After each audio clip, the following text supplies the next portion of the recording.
The Rose Palace is engulfed in flames as chaos erupts. The once majestic home of the Ragnar clan is under attack, signaling the beginning of a dire situation for Theo and his family. Amidst the destruction, warriors clash fiercely. The Ragnar clan is in disarray, fighting desperately against the invaders. The scene is filled with tension and urgency. Swords clash in a fiery explosion, symbolizing the intense battle and the high stakes involved. The conflict is fierce and unrelenting. Theo Ragnar, determined and focused, engages in combat with an enemy. His expression shows his resolve despite the overwhelming odds. A hooded figure, possibly an enemy, raises a sword with intent to strike. The battle continues with relentless energy. Theo, in a moment of desperation, throws a punch at his opponent. This act of defiance marks a turning point in the fight. Theo's face is filled with determination as he blocks an attack. His eyes show a glimmer of hope and newfound strength. The text introduces the Ragnar clan, setting the stage for their significance and the challenges they face. The Ragnar clan is described as a grand ducal clan, guarding the empire's northernmost end. Their strength and resilience are highlighted as they stand as the Great Northern Wall. A warrior stands victorious over fallen foes, showcasing the Ragnar clan's special constitution and their ability to endure and protect their land. The Ragnar clan's abilities are said to be inherited from dragons, hinting at their legendary power and mystical origins. A fierce dragon's face emerges, symbolizing the mythical strength and heritage of the Ragnar clan. The Ragnar bloodline is depicted as possessing exceptional magic, stamina, and swordsmanship, showcasing their formidable nature. Theo reflects on his lack of talent, feeling isolated as the only one in his clan without these exceptional abilities. Theo is on the ground, wounded and defeated. A figure stands over him, taunting him for his perceived failures. Rendon, Theo's swordmaster, coldly tells Theo that no matter how hard he tries, he lacks talent. This harsh truth hits Theo hard. Rendon continues to mock Theo, pointing out his lack of inherited talent despite being part of the Ragnar lineage. Rendon expresses a bitter understanding of Theo's situation, acknowledging the frustration of not inheriting the clan's gifts. Theo, shocked and hurt, questions Rendon's betrayal. He is confused and desperate to understand why his mentor has turned against him. Rendon admits that watching Theo train tirelessly despite his lack of talent was pitiable, revealing his disdain and betrayal. Rendon dismissively remarks on how hard work won't help Theo succeed, underscoring his betrayal with a contemptuous gaze. Rendon ridicules Theo, calling him the imbecile of Ragnar, and criticizes his efforts to become something through training. Theo grits his teeth in anger and disbelief over Rendon's betrayal. His emotional turmoil is palpable. Theo questions Rendon's motives, accusing him of teaching foe techniques solely to sabotage the clan. A distraught Theo screams out, accusing Rendon of selling out the Rose Palace to enemies, furious at the deception. The battle continues, with Theo facing off against an enemy, swords locked in combat as the environment burns around them. Theo is thrown with a painful scream, visibly hurt during this chaotic fight. Rendon stands triumphantly, questioning why Theo faults him, enjoying his supposed victory over the young master. Rendon towers over a defeated Theo, blaming the outcome squarely on him as Theo struggles beneath. With a cruel assertion, Rendon tells Theo that everything happened because of him, adding salt to his betrayal. Theo, exhausted and bloodied, struggles to stay conscious as he processes the chaos around him. Rendon taunts Theo, questioning why the Rose Palace is burning and why his household is falling apart. Rendon coldly asks why Theo's mother has become a casualty in the chaos, adding to Theo's despair. Theo's mother lies lifeless on the ground, a tragic victim of the attack, as Rendon stands over her. Rendon cruelly points out that Theo's mother has become a cold, lifeless corpse, emphasizing the gravity of the situation. Theo is held by the hair, his face showing defeat and sorrow as he witnesses the devastation. Rendon blames Theo for the downfall, calling him the imbecile of Ragnar and holding him responsible for the tragedy. Theo is reminded of the clan's harsh rule of the strong, feeling the weight of his perceived weakness. A close-up of Theo's mother, highlighting the personal loss and pain he is experiencing. Rendon delivers a final blow to Theo's spirit, labeling him the weakest, as Theo grapples with his failures. Theo, with a pained expression, calls out Rendon's name, filled with a mix of anger and desperation. A swift and powerful strike is delivered, emphasizing the intensity of the confrontation. Theo, in a final act of defiance, charges at Rendon with a fierce battle cry, determined to fight back. A sword is thrown into the air, symbolizing a critical moment in the battle. Theo is struck down, his body flung back violently, showcasing the brutal nature of the fight. A figure commands Rendon to finish the job, criticizing him for talking too much, adding urgency to the situation. Rendon apologizes, acknowledging his distraction as Theo lies on the ground, gravely injured. Theo, barely conscious, questions if this is truly the end, reflecting on his inability to protect his home. Theo's thoughts are filled with regret as he watches everything he knows burn away, questioning his failures. The text questions if this is truly the end, leaving a sense of uncertainty and anticipation for what might come next. Theo, with tears in his eyes, reflects on his lack of talent, feeling the weight of his inadequacies.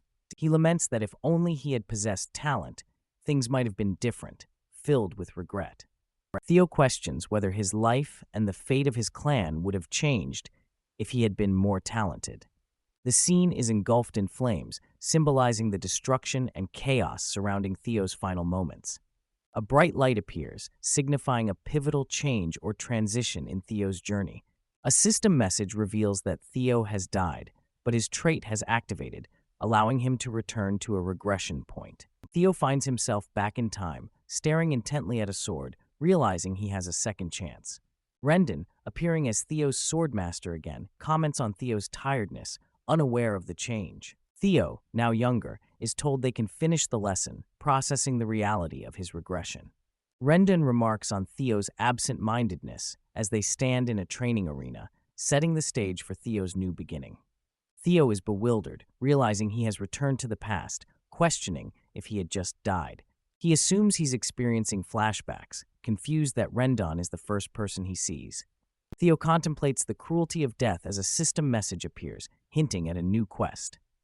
Surprised, Theo notices something unusual, as his eyes widen in response to the system message. The system message prompts Theo with a tutorial quest to punch Rendon in the face, shocking him. Theo is taken aback by the strange quest, doubting the reality of the situation. He questions the task, realizing it's a tutorial quest, and wonders what's truly happening. Theo is puzzled by the visibility of the quest message, noting Rendon doesn't seem to see it. Determined, Theo drops his practice sword, ready to face the bizarre challenge ahead. Theo clenches his fist, thinking maybe this is a divine chance to vent his frustrations on Rendon. Theo charges forward with determination, ready to punch Rendon, believing it might be a dream. Rendon is caught off guard, surprised by Theo's sudden, aggressive move. The sound of a punch landing is emphasized, marking the impact of Theo's action. Theo's punch connects with Rendon's face, leaving Rendon confused by the unexpected hit. Theo questions the realism of the dream, surprised by how tangible everything feels.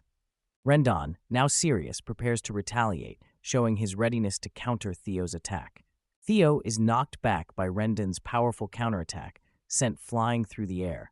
Rendon reminds Theo that the lesson was supposed to be over, as Theo lands hard on the ground. Theo, sitting up in pain, wonders if it's normal to feel such pain in a dream, questioning the reality. Rendon acknowledges Theo's frustration, understanding the pressure of the upcoming awakening ceremony and lack of progress. Theo is shocked by the mention of the awakening ceremony and feels conflicted about his actions against Rendon. Rendon advises Theo that as a Ragnar, he should have used a sword instead of his fist, highlighting clan expectations. Rendon dismisses the incident, telling Theo they will meet for the next lesson, leaving Theo confused about the situation. Other students mock Theo, calling him a talentless moron and questioning his actions against his master. The students doubt Theo's legitimacy as a Ragnar, criticizing his incompetence and lack of skill. Theo reflects on the criticism, feeling the weight of their words and his own perceived failures. Frustrated, Theo clenches his fist, determined to prove himself despite the harsh judgment. Theo struggles to believe the reality of his situation, questioning the vividness of his experience. He acknowledges the clear pain he feels, realizing the situation is more than just a dream. Theo is struck by the realistic sensation, understanding that this is a genuine second chance to change his fate. Theo realizes with shock that what he's experiencing isn't a flashback but something real. He acknowledges the reality of his situation, understanding that he's truly back in time. Theo questions how he's returned to the time of the awakening ceremony, realizing he's 17 again. A system message appears, catching Theo's attention as he processes the situation. The system congratulates Theo for completing the tutorial quest, confirming his success. As a reward, the system activates Ragnar's talent, offering Theo newfound potential. Theo is surprised by the activation of his talent, questioning the unexpected development. The system asks Theo if he wants to receive the reward now, presenting him with a choice. Theo hesitates but decides to accept the reward, ready to embrace his new opportunity.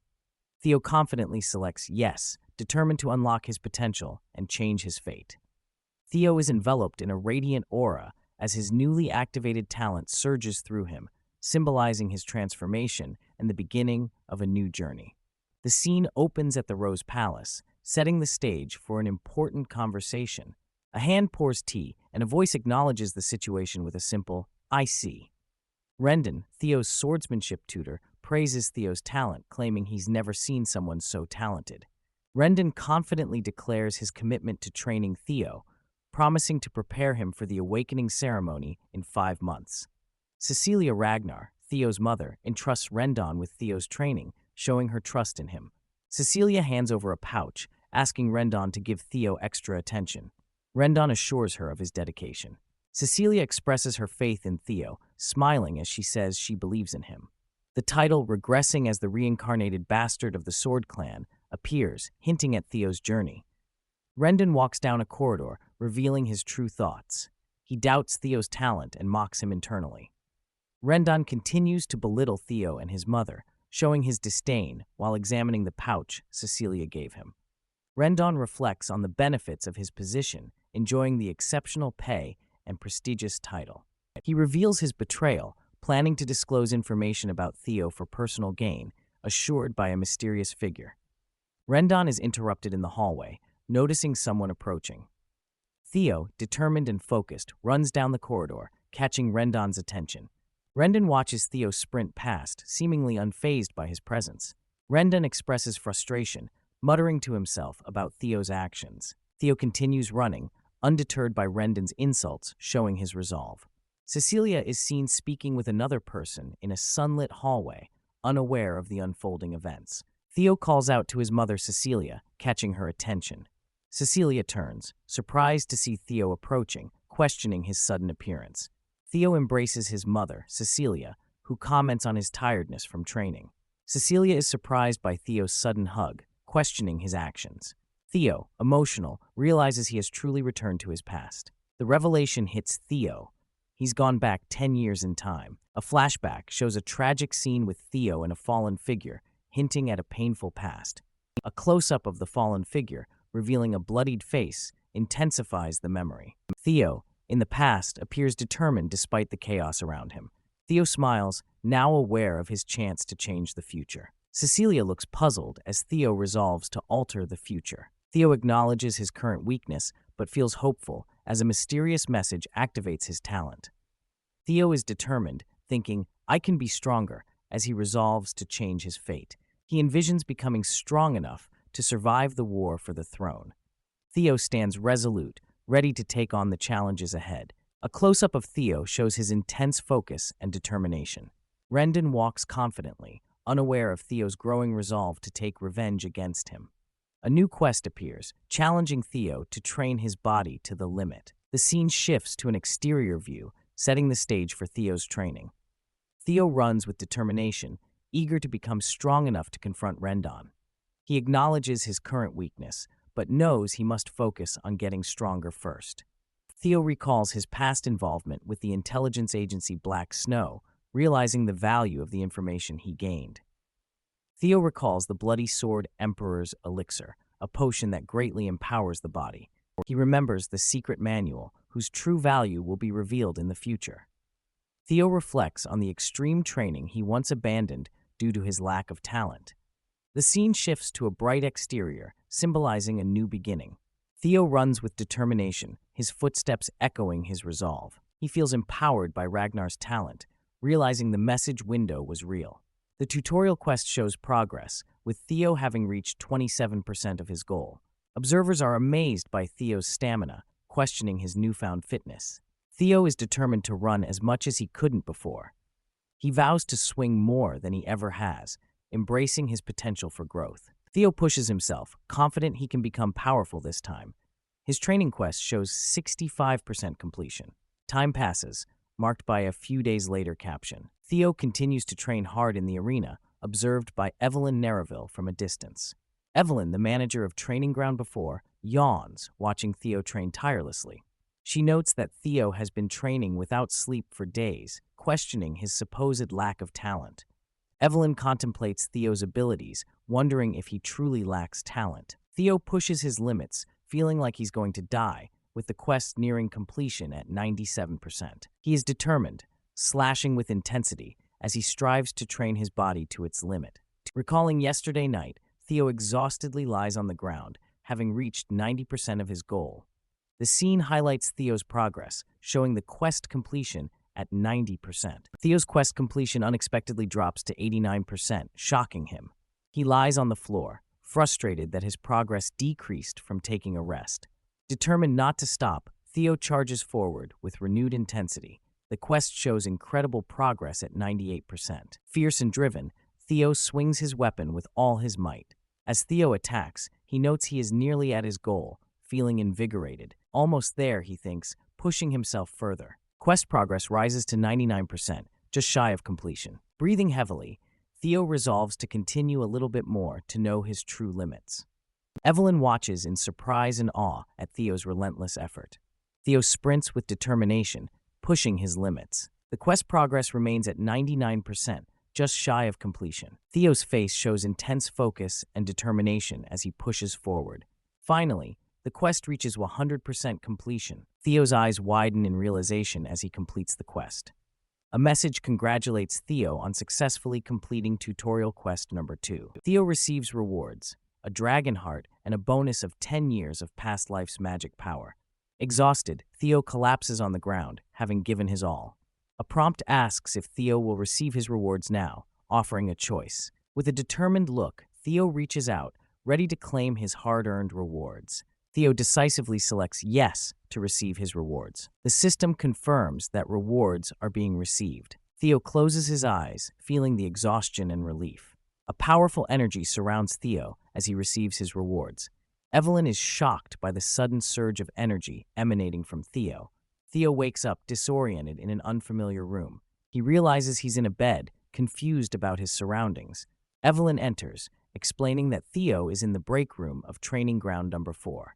Theo recognizes Evelyn, who introduces herself as the manager of Training Ground number 4. Evelyn explains that Theo lost consciousness while training, and she moved him to the break room for recovery. Theo acknowledges Evelyn's explanation with a simple, "I see." Evelyn, smoking, responds with a thanks, appreciating Theo's understanding. Evelyn offers Theo a drink, addressing him as young master. She warns Theo about the forbidden act of opening a mana hall before the awakening ceremony. Theo questions Evelyn's sudden inquiry about the rule, sipping his drink. Evelyn reveals that a mana wave occurred, suggesting the opening of a mana hall. Theo is taken aback by the implication, showing surprise. Evelyn directly asks if Theo opened his mana hall, addressing him formally. Theo denies it, stating that if he had, he wouldn't be alive. Suddenly, a bright light emanates from Theo, indicating something unexpected. Theo is engulfed in light as he receives his rewards, a dragon heart and magic power from his past life. Exhausted, Theo lies on the ground, amazed by the power he has gained. A close-up of Theo's face shows a mix of surprise and realization. Theo is astonished, whispering, "Dragon heart," as he comprehends the significance of his reward. The dragon heart is introduced as a powerful artifact, capable of housing a mana hall within it. The text explains that placing a mana hall in the heart is more efficient, but humans place it in the lower abdomen. It's revealed that the human heart cannot handle a mana hall, highlighting a limitation. Warriors like Ragnar desire a dragon's heart for its power, but humans struggle to overcome their limitations. Theo Ragnar reflects on receiving the dragon heart, amazed by the quest rewards it brings. Theo acknowledges the awkward situation he's in due to the power of the dragon heart. Evelyn Nereville is introduced as a high-ranking swordsman who retired after losing her left arm. Evelyn was a commanding officer, admired for her skills by even the demon dragon of the cavalry. Evelyn is described as fiercely principled, intolerant of dishonesty or cowardice. Theo recalls a time when Evelyn relinquished her position as his direct master due to his inflexibility. Theo realizes that if Evelyn discovers his Dragonheart's mana hall, he faces execution. The consequence of being discovered is immediate execution, a dire threat to Theo. Theo contemplates the situation, considering his options. A voice challenges Theo, asking if he can handle the situation. Theo questions, what if he doesn't get caught, pondering his chances. Theo confronts the idea of being executed based on a fleeting suspicion. Evelyn questions Theo, asking if he can handle the consequences of his actions. Theo sees an opportunity to use the situation against Evelyn. The title, Regressing as the Reincarnated Bastard of the Sword Clan, appears, setting the theme. Theo asserts his position as an heir of Ragnar, warning Evelyn about the risks of false accusations. Evelyn acknowledges the rules, confirming their strictness. Theo questions Evelyn about the punishment for humiliating an heir, hinting at execution. Evelyn confirms that the punishment is indeed execution. Theo challenges Evelyn to check for herself, confident in his position. Evelyn is surprised by Theo's demeanor, questioning if he's changed. Evelyn senses a mana wave but decides to excuse herself, unsure of Theo's intentions. Despite Theo's bloodline, Evelyn insists that rules must be followed without exception. Evelyn firmly states there are no exceptions to the rules. Evelyn checks Theo, but is puzzled by the lack of a mana hall. Evelyn is shocked to find that Theo doesn't have a mana hall, leaving her confused. Evelyn is in disbelief, questioning if she was wrong about Theo. Theo confidently asks Evelyn about the absence of a mana hall. Evelyn, realizing her mistake, offers herself for execution, feeling guilty. Theo explains that dragon hearts differ from ordinary mana halls, making them undetectable. The dragon heart's mana hall can be controlled freely, allowing Theo to hide his mana. Theo reveals he can hide his mana at will, a unique ability of the dragon heart. It's noted that the fact humans can have a dragon heart will be revealed in the future. Theo is confident Evelyn would never guess he possesses a dragon heart. Theo stops Evelyn, indicating there's no need for further action. A close-up of Evelyn's eye shows her realization and acceptance of the situation. Theo reassures Evelyn, acknowledging her actions were necessary and brave.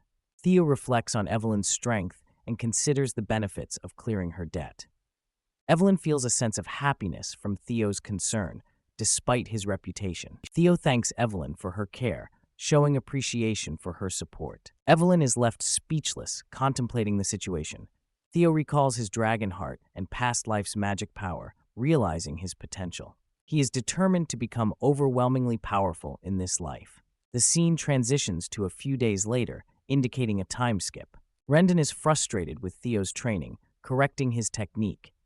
Theo finds it challenging to pretend to be weak while secretly growing stronger. Theo is frustrated with Rendon, realizing he's being taught incorrect techniques. Theo suspects Rendon is deliberately teaching him wrong, hinting at a hidden agenda. Theo becomes certain there's a mastermind behind Rendon's actions. Theo recalls his past, determined to uncover the identity of his killer. Theo has a moment of realization, ready to take action. Theo gains confidence, deciding he can handle the situation. Rendon warns Theo about chatting during lessons, maintaining discipline. Theo boldly confronts Rendon, criticizing his teaching as worthless. Theo questions Rendon's skill level, doubting his qualifications. Theo challenges Rendon, suggesting he struggles against even weak opponents. Theo challenges Rendon, questioning if he's deaf to his criticisms. Theo confronts Rendon, calling his skills trash and planning to make him resign. Rendon is shocked by Theo's defiance, realizing he might need to contact the mastermind. The scene shifts to Camellia Palace, setting a new location. A character excitedly calls out to Axion, bringing urgent news. The news spreads about Theo, the bastard of Ragnar, preparing for a duel. The duel is set with someone's master next week, creating anticipation. There's speculation that Theo blames his instructor for his lack of talent, with a grim prediction for the duel. A sudden attack occurs, causing chaos and injury, highlighting the tension. The aftermath shows a character knocked out, emphasizing the intensity of the situation. Two characters are engaged in a tense conversation, setting the scene for conflict. Axion Ragnar dismisses concerns about Theo, showing indifference to his fate. Remington Narcio, part of the Four Hounds, stands confidently, observing the situation. A character insists that the situation should matter, hinting at deeper implications. Ed Trovan, a member of the Nine Dragons, warns about potential dangers if they lower their guard. Axion dismisses his uncle's worries, attributing them to talent concerns. Ed Trovan explains the unpredictability of the Ragnar family, emphasizing caution. A candle symbolizes the potential for sudden change, reflecting the theme of unpredictability. The group discusses the situation, seeing it as a positive development. Axion suggests that the instructor should handle the situation, indicating a plan in motion. A week later, the scene is set at Training Ground Number 4, indicating a time jump. A group of onlookers is gathered, creating an atmosphere of anticipation. Evelyn observes the scene, maintaining a watchful eye on the proceedings. A mysterious figure stands in the shadows, adding tension to the moment. Theo stands ready with his sword, feeling the pressure of the situation. Theo reflects on his initial plan to humiliate and fire Rendon. Theo realizes the situation has escalated beyond his control. Despite the chaos, Theo resolves to continue with his plan. A tutorial quest appears, challenging Theo to fight and defeat Rendon. Theo is determined to get revenge on Rendon, fueled by his resolve.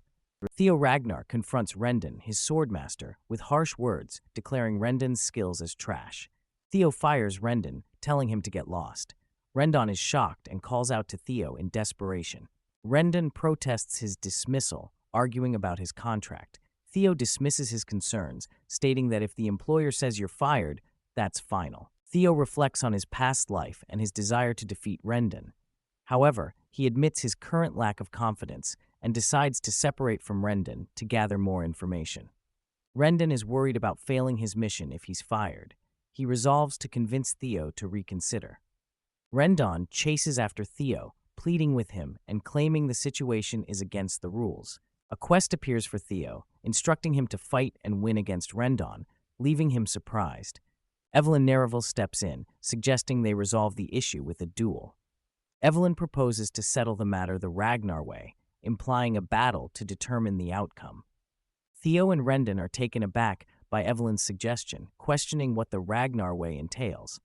Evelyn suggests resolving the conflict with a sword match, following the rule of the strong. Rendon agrees to the idea of a duel, feeling optimistic about his chances, thinking the heavens are on his side.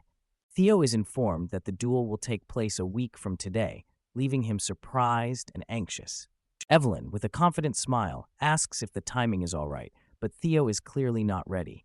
Theo expresses his doubts, feeling unprepared to face Rendon in a duel. A week passes, setting the stage for the upcoming duel between Theo and Rendon. Spectators gossip about Theo's abilities, doubting his skills and calling him a Ragnar's cripple. The crowd continues to doubt Theo, questioning his capability to win against a mid-rank swordsman like Rendon. Rendon, confident in his abilities, offers Theo a chance to apologize and avoid the duel, underestimating Theo's resolve. Theo, determined and unfazed, warns Rendon that he should be the one reconsidering, hinting at his own readiness to fight. The duel begins, and Theo initially struggles against Rendon, confirming the spectators' doubts. Theo is pushed to his limits, and the crowd fears for his safety as Rendon presses the attack. Rendon taunts Theo, confident in his superiority as a mid-rank swordsman, expecting an easy victory. Despite Theo's recent improvements, Rendon believes they are insufficient to pose a real threat. Rendon remains arrogant, convinced that Theo, whom he considers an imbecile, cannot defeat him. Later, Theo confronts Evelyn about her decision to suggest the duel. Evelyn explains she was helping him by forcing a decisive confrontation. Theo realizes that simply firing Rendon won't solve the problem due to his hidden backers. Evelyn reveals she had Rendon investigated because of his suspicious teaching methods, hinting at a larger conspiracy. Evelyn appears determined and focused, ready to support Theo in uncovering the truth. A flashback shows Rendon training Theo, emphasizing precise techniques, which now seem questionable. Evelyn observes Theo's training, questioning the extreme methods Rendon uses, wondering about his origins. Theo reflects on how Evelyn's involvement is different from his past life, possibly due to recent events. Evelyn begins to reveal the findings from her investigation, hinting at deeper connections. The investigation uncovers all of Rendon's traces, leading to a significant revelation. Theo discovers that Rendon's connections lead back to Camellia Palace, suggesting a conspiracy. Theo realizes the situation is tied to a war for the throne, feeling anger towards those involved. Despite the shocking discovery, Theo is surprised by how much they've uncovered about Rendon. Theo admits his current skills aren't enough to defeat Rendon and wonders about his next steps. Evelyn encourages Theo, believing in his potential and urging him not to underestimate himself. The duel resumes with Rendon taunting Theo, but Theo prepares to counter with newfound determination. Rendon senses something is off as Theo begins to counter his attacks with unexpected skill. Theo focuses intensely, showing a newfound determination and precision in his movements. Rendon is surprised as Theo fends off all his attacks, realizing the fight is not going as expected. Rendon is shocked by Theo's sudden improvement, questioning how Theo has changed so drastically. Rendon is bewildered by Theo's rapid skill growth, unable to comprehend the transformation. Spectators are astonished to see Rendon being pushed back, questioning the unexpected turn of events. Evelyn observes the duel, noting that Theo seems to be holding his own against Rendon. Evelyn reflects on the past week, hinting at the intense training she provided to Theo. Evelyn recalls offering to personally train Theo for a week, confident it would prepare him to defeat Rendon. Theo acknowledges Evelyn's help, recognizing Rendon's lack of integrity as a teacher and justifying the unconventional training. Theo smirks, realizing how things have turned in his favor thanks to Evelyn's help. Theo reflects on the unexpected outcome and feels grateful for Evelyn's support. Theo questions Evelyn's motives for helping him, wondering if it's related to past events. Evelyn hints at another reason for helping Theo, mentioning someone interested in his talent. Evelyn reveals that the person is obsessed with collecting talent, implying a deeper connection. Rendon is visibly struggling as Theo's unexpected strength overwhelms him. Rendon is shocked by Theo's talent, questioning how he could have improved so much.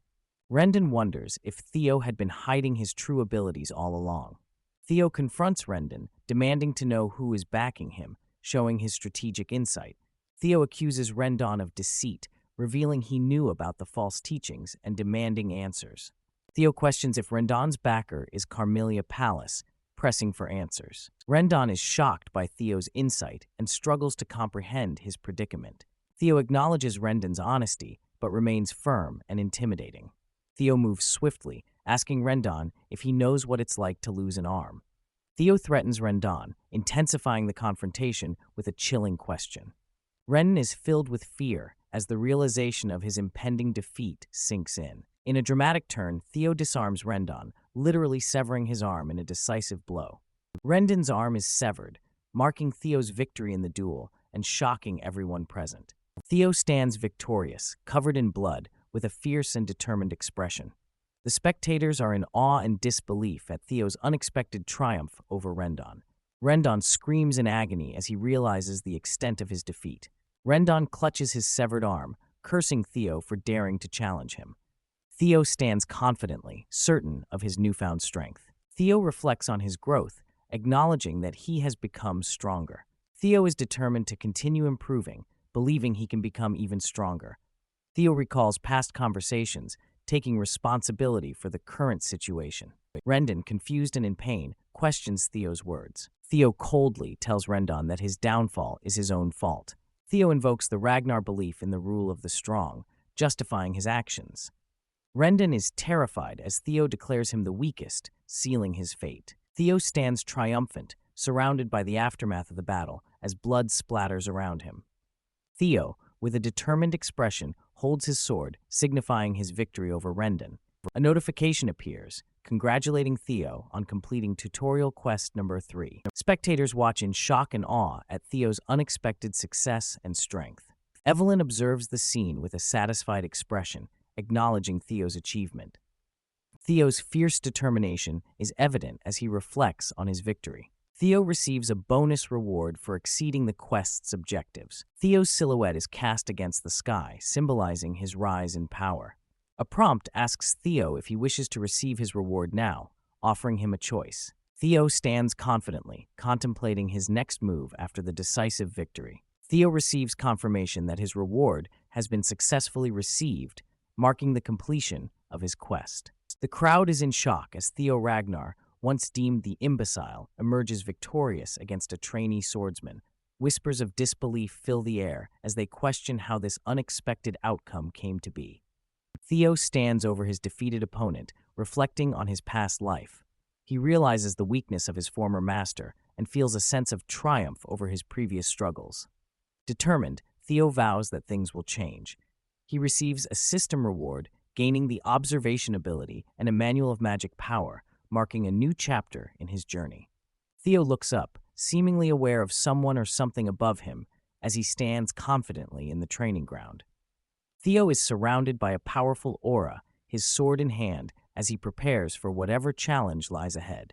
Theo's feet land firmly on the ground, causing the earth to crack beneath him, showcasing his newfound strength and determination. A voice calls out Theo's name with intensity, indicating someone is either impressed or angered by his actions. Theo turns with a determined expression, ready to face whoever has called out to him, his eyes filled with resolve. Julius Ragnar, the demon dragon and commander of the white-armored dragon cavalry, approaches with a commanding presence, leaving onlookers in awe. Theo is surprised by Julius's presence, questioning how long the demon dragon has been observing him as he processes the implications of being watched by such a powerful figure. The onlookers are stunned as they recognize Julius Ragnar, the commander of the white-armored dragon cavalry, questioning why such a powerful figure is present. A character comments on the damage caused by Julius's dramatic entrance, humorously questioning why he can't enter normally. Julius approaches Theo with a powerful presence, leaving Theo confused and wondering about the situation. Theo is taken aback by the intensity of the moment, his eyes wide with surprise. Julius bursts into laughter, clearly amused and excited by the unfolding events. Julius praises Theo, expressing his excitement and surprise at Theo's abilities, suggesting that Theo might have surpassed his master. Julius acknowledges the disrespect in Theo's actions, but dismisses it, implying the defeated opponent deserved it. Theo is left questioning Julius's intentions. Julius laughs off any concerns, calling out Theo's name with enthusiasm, showing his admiration for Theo's skills. Julius places a hand on Theo's shoulder, indicating a gesture of camaraderie or support.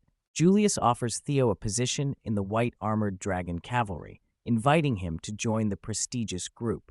Evelyn Nereville looks on with a knowing smile, seemingly pleased or amused by the unfolding events. The crowd is in disbelief as they react to the news of Theo being scouted for the white-armored dragon knights, questioning how the imbecile of Ragnar could achieve such a feat. A conversation begins between two characters, one of whom is surprised by the other's sudden attention. The surprised character questions if a trainee swordsman who hasn't undergone the awakening ceremony has ever been scouted before, highlighting the rarity of Theo's situation. The hooded character confirms that such a case is unheard of, emphasizing the uniqueness of Theo's recruitment. The hooded figure reflects on the difficulty of assessing someone's true potential without their mana hall being open, suggesting that even exceptional swordsmanship might not be enough. The hooded character acknowledges that even Julius Ragnar can't be certain of someone's potential, hinting at the risks involved in Theo's recruitment. Theo stands before Julius, pondering whether the demon dragon can truly see his potential, considering the boldness of the offer. Theo respectfully declines Julius's offer to join the white-armored dragon cavalry, feeling unready to commit to such a path. Theo maintains a calm and composed demeanor, reflecting on his decision and the path he wishes to take. Julius Ragnar looks intrigued, possibly reacting to Theo's decision or the situation at hand. Another character is surprised, expressing confusion or disbelief at the unfolding events. Evelyn Nereville appears puzzled, perhaps questioning the reactions of those around her. A group of onlookers is shocked, trying to comprehend the unexpected turn of events. Theo stands before Julius in the arena, the atmosphere tense as the crowd watches their interaction. Two characters discuss the recent events, mentioning Theo's surprising actions and newfound reputation. A character questions the morality of Theo's actions, having heard rumors of him defeating his own master. Another character dismisses the concerns, suggesting that Theo's master was weak and deserved defeat. The conversation continues, highlighting Theo's decision to decline Julius's offer, feeling unprepared despite his achievements. Two individuals spar, commenting on Theo's humility, which is rare for a member of the Ragnar family. The scene shifts to Camellia Palace, setting the stage for a new development in the story. Emil Ragnar comments on the complexity of the situation, indicating that recent events have stirred things up. Emil Ragnar, looking out the window, expresses disbelief over Theo's actions, particularly his defeat of Rendon. A servant reassures Emil, reminding her that Rendon was chosen for his lack of skill, implying his defeat was expected. Emil dismisses Rendon's death as unimportant, showing her focus on larger concerns. Ed Troyven, known as the Sky Dragon, enters the scene, addressing Emil as brother, indicating a familial relationship. Ed discusses the implications of Julius's personal interest in Theo, noting that Evelyn's involvement complicates matters further. Emil worries that Theo's rising prominence could hinder their plans to control the Rose Palace. A voice questions Emil's concerns, suggesting confidence in their ability to proceed with their plans. The conversation continues, emphasizing the need for Theo to remain powerless to ensure their control over the Rose Palace, without attracting the clan leader's attention. A character dismisses Theo as still powerless, questioning how much he could have changed, while noting Evelyn and Julius's interest in underdogs. The name Axion is mentioned, indicating a focus on this character and their potential involvement. Axion is advised against making rash decisions, hinting at a cautious approach to the situation. Axion acknowledges the concerns of his mother and uncle, deciding to act with restraint. Axion plans to confront Theo, intending to assert dominance and remind him of his place. The scene shifts to an arena, setting the stage for a potential confrontation or event.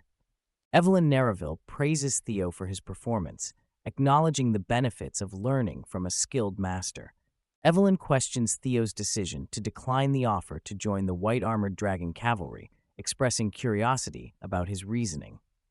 Theo reflects on his past life, admitting some regret over declining the offer, as joining the cavalry was once his dream.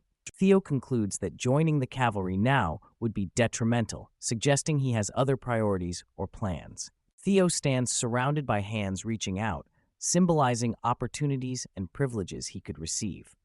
He reflects on not wanting to limit himself by joining the white-armored dragon cavalry too early. Theo expresses his desire to avoid special treatment, feeling he still has much to learn. He appreciates Evelyn's training for the upcoming awakening ceremony. Evelyn acknowledges Theo's decision, noting that the commander might be disappointed by his choice. Theo activates his observation skill, ready to learn more about those around him. Using observation, Theo gains insight into Evelyn Narraville, learning about her past and her admiration for his character. Theo finds the observation skill to be incredibly useful, planning to leverage it for future advantages. Theo notices something intriguing with his observation skill, prompting further curiosity. The status reveals Evelyn's admiration for Theo and her nostalgia for the white-armored dragon cavalry, sparking Theo's interest. Sybil Dre approaches Theo, addressing him respectfully and indicating a desire to discuss something important. Sybil introduces himself as coming from the Southern Inspection Post, expressing a need to talk with Theo about a significant matter. Theo is surprised by Sybil's intense demeanor and wonders who he is. He uses his observation skill to learn more about him. Theo discovers that Sybil Dre is known as the idiot of the Southern Inspection Post, but possesses strong loyalty and a desire to spar with Theo. Theo is taken aback by Sybil's longing to spar with him, questioning the intensity of Sybil's expression and intentions. A system message appears, indicating the start of the last tutorial quest.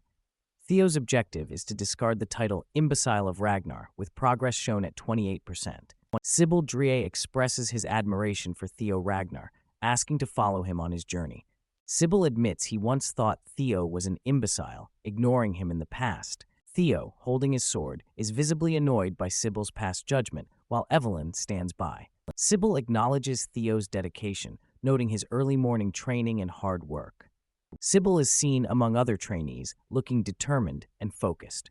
Sybil praises Theo's miraculous growth, which he has witnessed firsthand. Theo stands confidently, facing a large armored figure, ready for a challenge. Sybil passionately declares Theo as his idol, inspired by Theo's perseverance. A trainee bows before Theo, requesting a chance to spar with him. Theo reflects on the situation, considering the trainee's true intentions. Sybil Dre's profile is displayed, showing his respect for Theo and desire to spar with him. Theo notes Sybil's sincerity. Theo is surprised by the unexpected turn of events, reflecting on the situation. Theo recalls his past achievements and the attention he received, expecting challenges from others. Theo is surprised by those willing to follow him, realizing the pride of Ragnar still exists. Theo acknowledges the need for allies to become the head of the Ragnar clan. Theo views his current quest to escape the title of Imbecile of Ragnar as his final tutorial. Determined, Theo vows to abandon the title of Imbecile of Ragnar with this new opportunity. Theo asks Evelyn for a moment, preparing to demonstrate his skills. Theo introduces himself as a trainee swordsman, acknowledging Evelyn as his master. Evelyn smiles confidently, showing support for Theo's journey. Sybil Dre introduces himself as a swordsman from the Southern Inspection Post, ready to spar with Theo. Sybil enthusiastically suggests having a good spar with Theo. The clash of swords begins with intense energy and speed. Sybil charges at Theo with a powerful attack, shouting with determination. The sparring match intensifies as both Theo and Sybil exchange rapid blows. Sybil is impressed by Theo's speed, despite being confident in his own quickness. Sybil acknowledges Theo's skill, realizing it's the real deal. Theo reflects on Sybil's abilities, noting that in his past life, he would have struggled. Theo confidently continues the spar, finding it much easier now. Theo easily dodges and maneuvers, feeling that the sparring is effortless for him now. Sybil is hit hard, coughing as he struggles to recover from the impact. The ground shakes as the force of the sparring match creates a powerful shockwave. Sybil concedes defeat, acknowledging Theo's superior skills with gratitude. Theo stands confidently, acknowledging the good fight and the lessons learned. Theo reflects, noticing something unexpected during the spar. Theo considers using his observation skill on himself, curious about the results.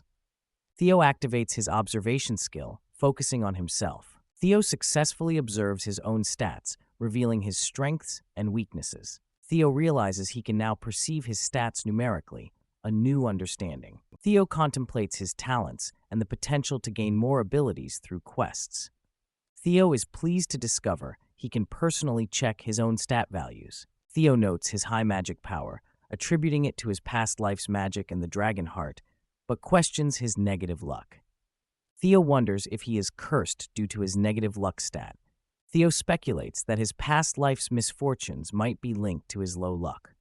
Theo decides he needs to find a way to increase his luck moving forward. Theo is alerted by something, prompting him to look around. Theo turns to see a group of trainees gathered, curious about their intentions. Evelyn comments on Rendon's defeat, acknowledging his status as a mid-rank swordsman. Theo's victory over Rendon earns him the approval of the commander, impressing the onlookers. The trainees react to Theo's strength, either feeling envious or admiring him, as per Ragnar's strong motto. Evelyn observes the gathered trainees, noting their admiration for Theo. The trainees are excited, confirming the rumors about Theo's skills. Some trainees wonder if they could have matched Theo's skill if they were in Sybil's place. A trainee expresses eagerness to spar with Theo, inspired by his abilities. Theo smiles confidently, acknowledging the interest from the trainees. Theo recognizes Eodnaran, surprising him with his knowledge. Theo invites Eodnaran to spar, ready for the challenge. Eodnaran introduces himself, proud of his lineage and skills, eager to spar with Theo. Theo and Eodnaran engage in an intense and focused sparring match. As they clash, Theo's basic swordsmanship proficiency increases, showcasing his growth. Eodnaran makes a powerful move, swinging his sword with precision. Theo and Eodnaran engage in a dynamic aerial clash, showcasing their skills. Theo focuses intensely, ready to counter Eod's attack. Their swords clash with sparks flying, demonstrating the intensity of the battle. Theo's changing heart swordsmanship proficiency increases as the battle progresses.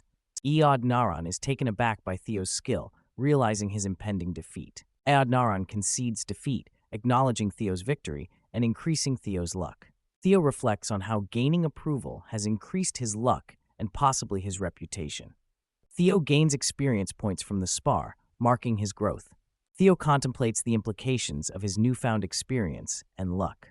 Theo continues to fight fiercely, gaining the approval of Benat Ramiro and increasing his luck. Theo's luck increases by 1 point as a result of his efforts. Theo gains the approval of Eric Moran during another intense spar, further boosting his luck. Theo's luck increases again, reflecting his growing reputation. Theo earns the approval of Manfred Nonbert, with his luck increasing once more. Theo gains the approval of Manuel Noir, continuing to boost his luck.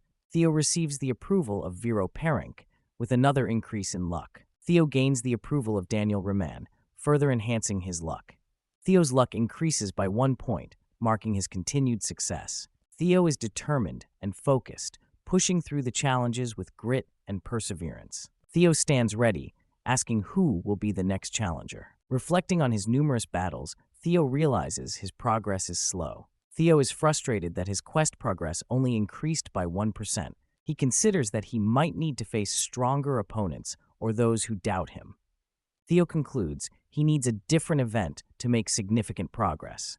A fellow trainee notices Theo's exhaustion, but Theo insists he's not ready to rest. The trainee acknowledges Theo's determination and steps aside. Remington Narcio, the Silver Lion, approaches, requesting a spar with Theo. Theo is shocked and surprised by Remington's challenge. Theo stands in awe, realizing the significance of sparring with Remington. Theo is reminded that Remington is one of the Four Hounds of the North, a prestigious title.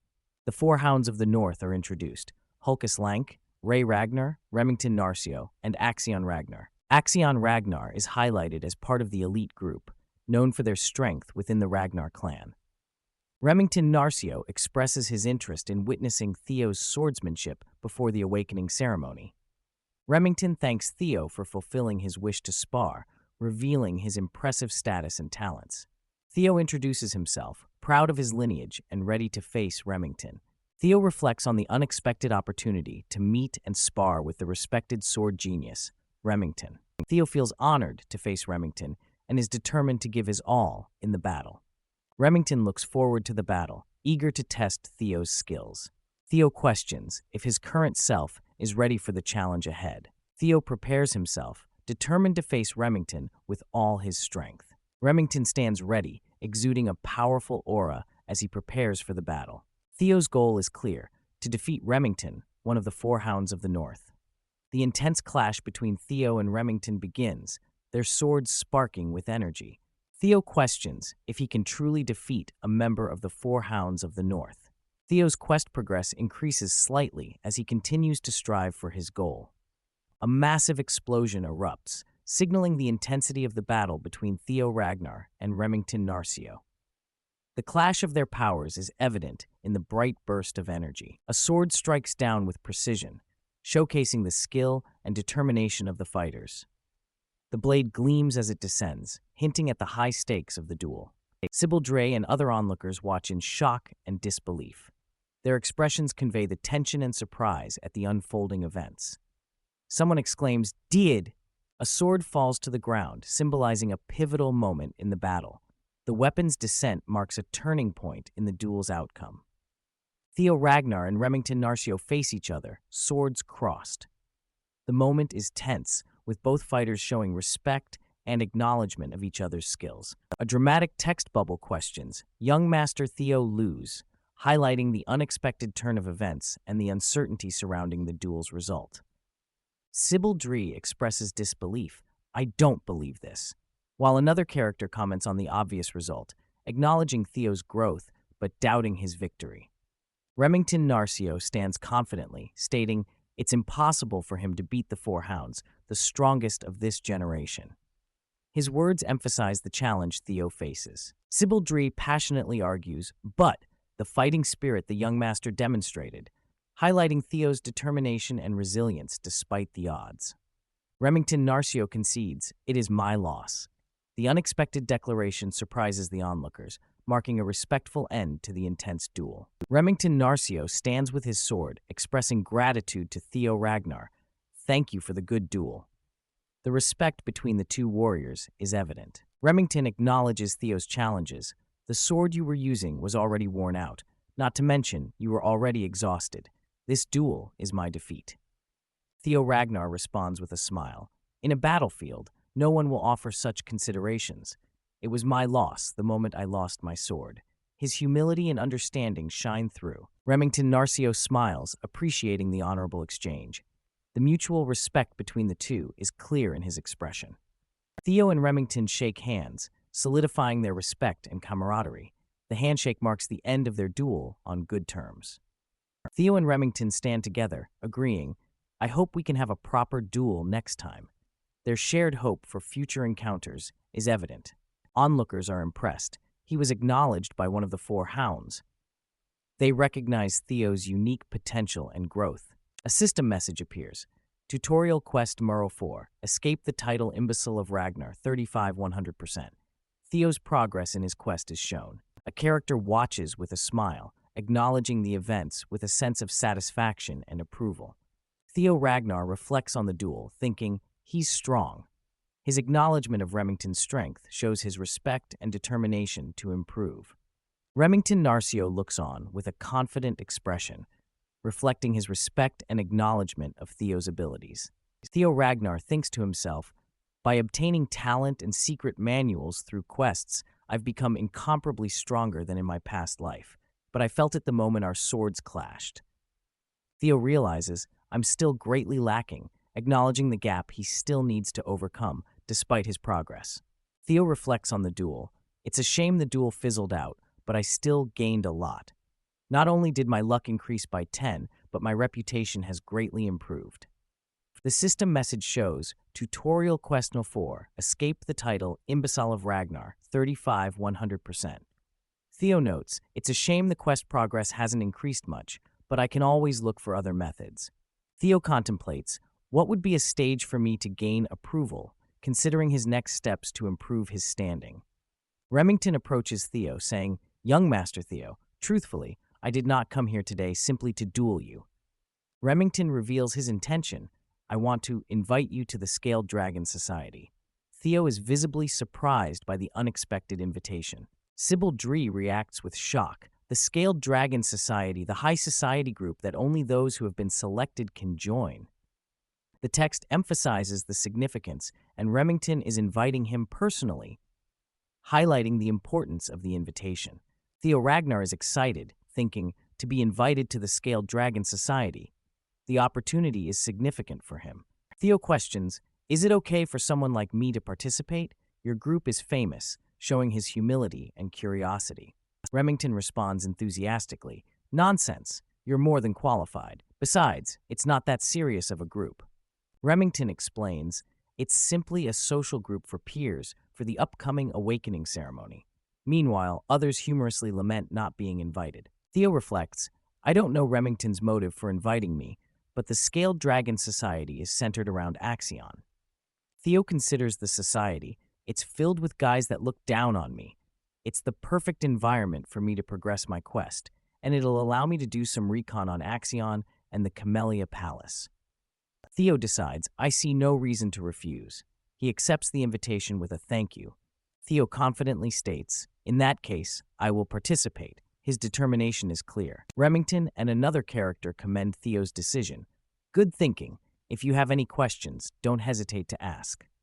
A text bubble announces the next meeting will be in 2 weeks, setting the timeline for Theo's next steps. A character stands quietly, smoking and contemplating the recent events, lost in thought. The scene transitions with the text, moments later, at the Rose Palace, setting the location for the next events. Cecilia Ragnar bursts into the room with excitement, exclaiming, my dear son, her joy is palpable. Theo Ragnar turns to his mother, saying, oh, mother, I was about to deliver you the news, indicating he has something important to share. Theo is surprised by the gathering of servants and asks, mother, what is all this? Confused by the sudden commotion, Cecilia excitedly tells Theo, I heard you've been invited to the Scaled Dragon Society. The society includes Axion and brilliant talents like Remington. Cecilia continues, they even garner attention from the council. Theo is being prepared for the significance of his new opportunity. Cecilia advises Theo, everything, from how you dress to how you compose yourself, it will all be scrutinized, emphasizing the importance of presentation. Theo stands still as measurements are taken, preparing him for his upcoming appearance at the society. Cecilia reassures Theo, I know that you will show no fault with your etiquette, but attire and demeanor are different matters entirely, showing her support and guidance. Cecilia helps Theo with his attire, saying, fortunately, this is something I can help you with. Lest you forget, this mother of yours used to be an actress. Cecilia expresses her gratitude. I'm glad I can be of assistance to you, my dear son, showing her support and love. Theo reflects on his past, the illegitimate child of a commoner concubine. Mother, she always felt guilty for giving me such a label. The text continues, even though that was not her fault, highlighting the unfairness of the situation. Theo thinks about his family's reputation in the cold Ragnar clan, setting the context of his struggles. Theo wonders, I wonder how hard it must have been for her to have a lacking son, showing his empathy and understanding of his mother's challenges. Cecilia softly says, my dear son. Her words are filled with affection and encouragement. Theo holds his mother close, feeling the warmth and support she offers. Cecilia reassures Theo, your mother believes in you. You can do it. Her belief in him is unwavering. Theo smiles softly, feeling comforted and motivated by his mother's faith in him. Theo holds his mother's hand, a gesture of reassurance and support. Theo confidently tells his mother, there's no need to worry anymore, mother. His determination is clear. Cecilia proudly thinks, my son is joining the Scaled Dragon Society, while Theo internally vows, I'm going to pulverize the Scaled Dragon Society. The scene shifts to 2 weeks later, night of the Scaled Dragon Society banquet, setting the stage for the upcoming event. Remington Narcio stands by a carriage, waiting for the arrival of the guests at the banquet. Remington looks surprised, noticing something unexpected as the event begins. A close-up of someone walking, indicating the approach of an important character. Theo Ragnar arrives at the banquet, looking confident and composed. Onlookers cheer, farewell, young master, and you can do it, young master. Theo smiles warmly, feeling the support and encouragement from those around him. Remington greets Theo. Is that really you, young master Theo? You look like a new person. Theo responds playfully. Even you're teasing me, Sir Remington? Remington laughs. Ha ha, I'm being genuine. After you. He gestures for Theo to proceed, showing camaraderie. Theo reflects. He does have a point. Not only have I grown taller, my muscles are more developed. This is the result of 2 whole weeks of diligent training. A flashback shows Theo training with Remington. Young Master Theo, let's train together. Theo notes, during that time, Remington came to see me every day. We've become pretty close now. Theo thinks, not to mention all the followers I gained, as a group of followers enthusiastically trains, shouting, Hiya! A character sighs. I just wanted to teach young Master Theo for a short while. How did I end up with all this hassle? Showing the unexpected commitment. Remington calls out, Hey! Young Master Theo as he approaches, surrounded by followers, indicating a supportive environment. Theo reflects, it was a tiring 2 weeks, acknowledging the effort and dedication put into his training. Remington and Theo sit together. Remington says, I heard this is your first formal banquet. Theo responds, Ah, yes. Remington reassures Theo, no need to be so nervous. I know you'll do well. The only thing is... Theo looks curious and slightly concerned. Remington explains, my friend Axion, he can be very mischievous, but it was actually Axion who gave me an invitation, saying he wanted to meet you, so I hope you won't think too harshly of him. Theo realizes he even prepared this banquet all for you. He thinks it wasn't Remington that invited me, but Axion? Theo sits back, smirking. This is going a bit too well. He seems pleased with how events are unfolding. A carriage travels towards the banquet. Theo thinks, I'm looking forward to it. I'll be able to be greatly insulted, showing his readiness for the challenges ahead. A hand holds a glass, indicating a moment of contemplation or preparation. Axion Ragnar, one of the 4 hounds of the north, holds the glass and smirks. Imbecile of Ragnar. I'm excited to have a fun new toy. His intentions seem mischievous and challenging. Theo Ragnar arrives at the Camellia Palace, greeted by a voice announcing their arrival. Theo steps out of the carriage, accompanied by Remington Narcio, as they prepare to enter the palace. Theo looks determined, reflecting on the significance of the Camellia Palace. He recalls the palace's history and its role in past grievances. Theo remembers those who interfered with his growth and the impact on his family. Remington asks if they should enter, and Theo agrees, ready to face what's inside. Remington mentions that Axion Ragnar will personally greet Theo, hinting at a strategic move. Theo realizes Axion's intentions, suspecting a ploy to hinder him, but he's prepared. Theo is confident, planning to show Axion his strength and resilience. Theo's eyes reflect his determination to confront Axion and assert his newfound power. Theo notices a mysterious blue light emanating from the Camellia Palace, wondering if it signals a new quest. Remington calls out to Theo urgently as something unexpected happens. A sudden explosion of flour occurs, catching Remington off guard. Remington shouts for Theo, concerned about the situation. Theo reassures Remington, saying he's fine despite the prank. Theo realizes it's a flour prank and questions the intentions behind it. Reflecting on his past, Theo acknowledges his growth and ability to dodge the prank. Remington is confused by the unexpected situation, unsure of what's happening. Theo looks up, contemplating the prank as a strange welcome. He suspects Axion and his friends are behind the prank, recognizing their mischievous nature. Axion's friends dismiss the prank as a friendly greeting, downplaying its impact. Remington is outraged, questioning the idea of such a prank being a greeting. Axion, with a mischievous grin, tells Theo to take it as a brotherly gesture. Axion Ragnar is introduced as a trainee swordsman with a complex personality. Theo remains silent, contemplating his next move. Theo's expression shows determination and resolve. Theo sarcastically thanks Axion, catching him off guard. Theo continues with sarcasm, expressing his anticipation for the party. Axion is surprised by Theo's unexpected response. Axion acknowledges Theo's change, finding him more entertaining than before. Inside the banquet, nobles gather, creating an atmosphere of tension and curiosity. Some guests question Axion's intentions, unsure of his motives. They discuss Theo's presence, noting his direct lineage, but uncertain of his role. Theo and Remington walk through the crowd, overhearing whispers about Axion's treatment of Theo. Remington apologizes to Theo for the noble's behavior, but Theo remains unfazed.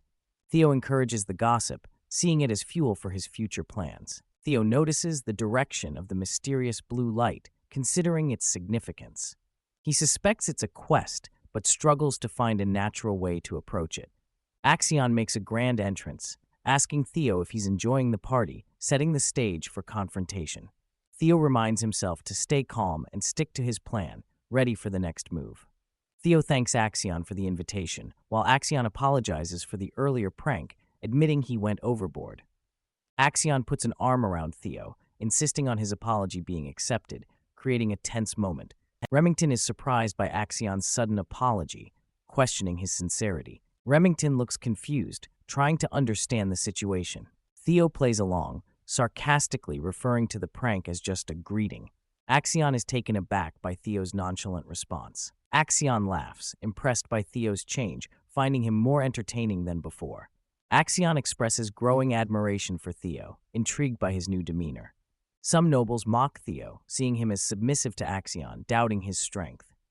Theo and Axion share a moment, with Axion acknowledging their different standings, while others gossip about Theo's background. Theo smiles confidently, unfazed by the gossip around him.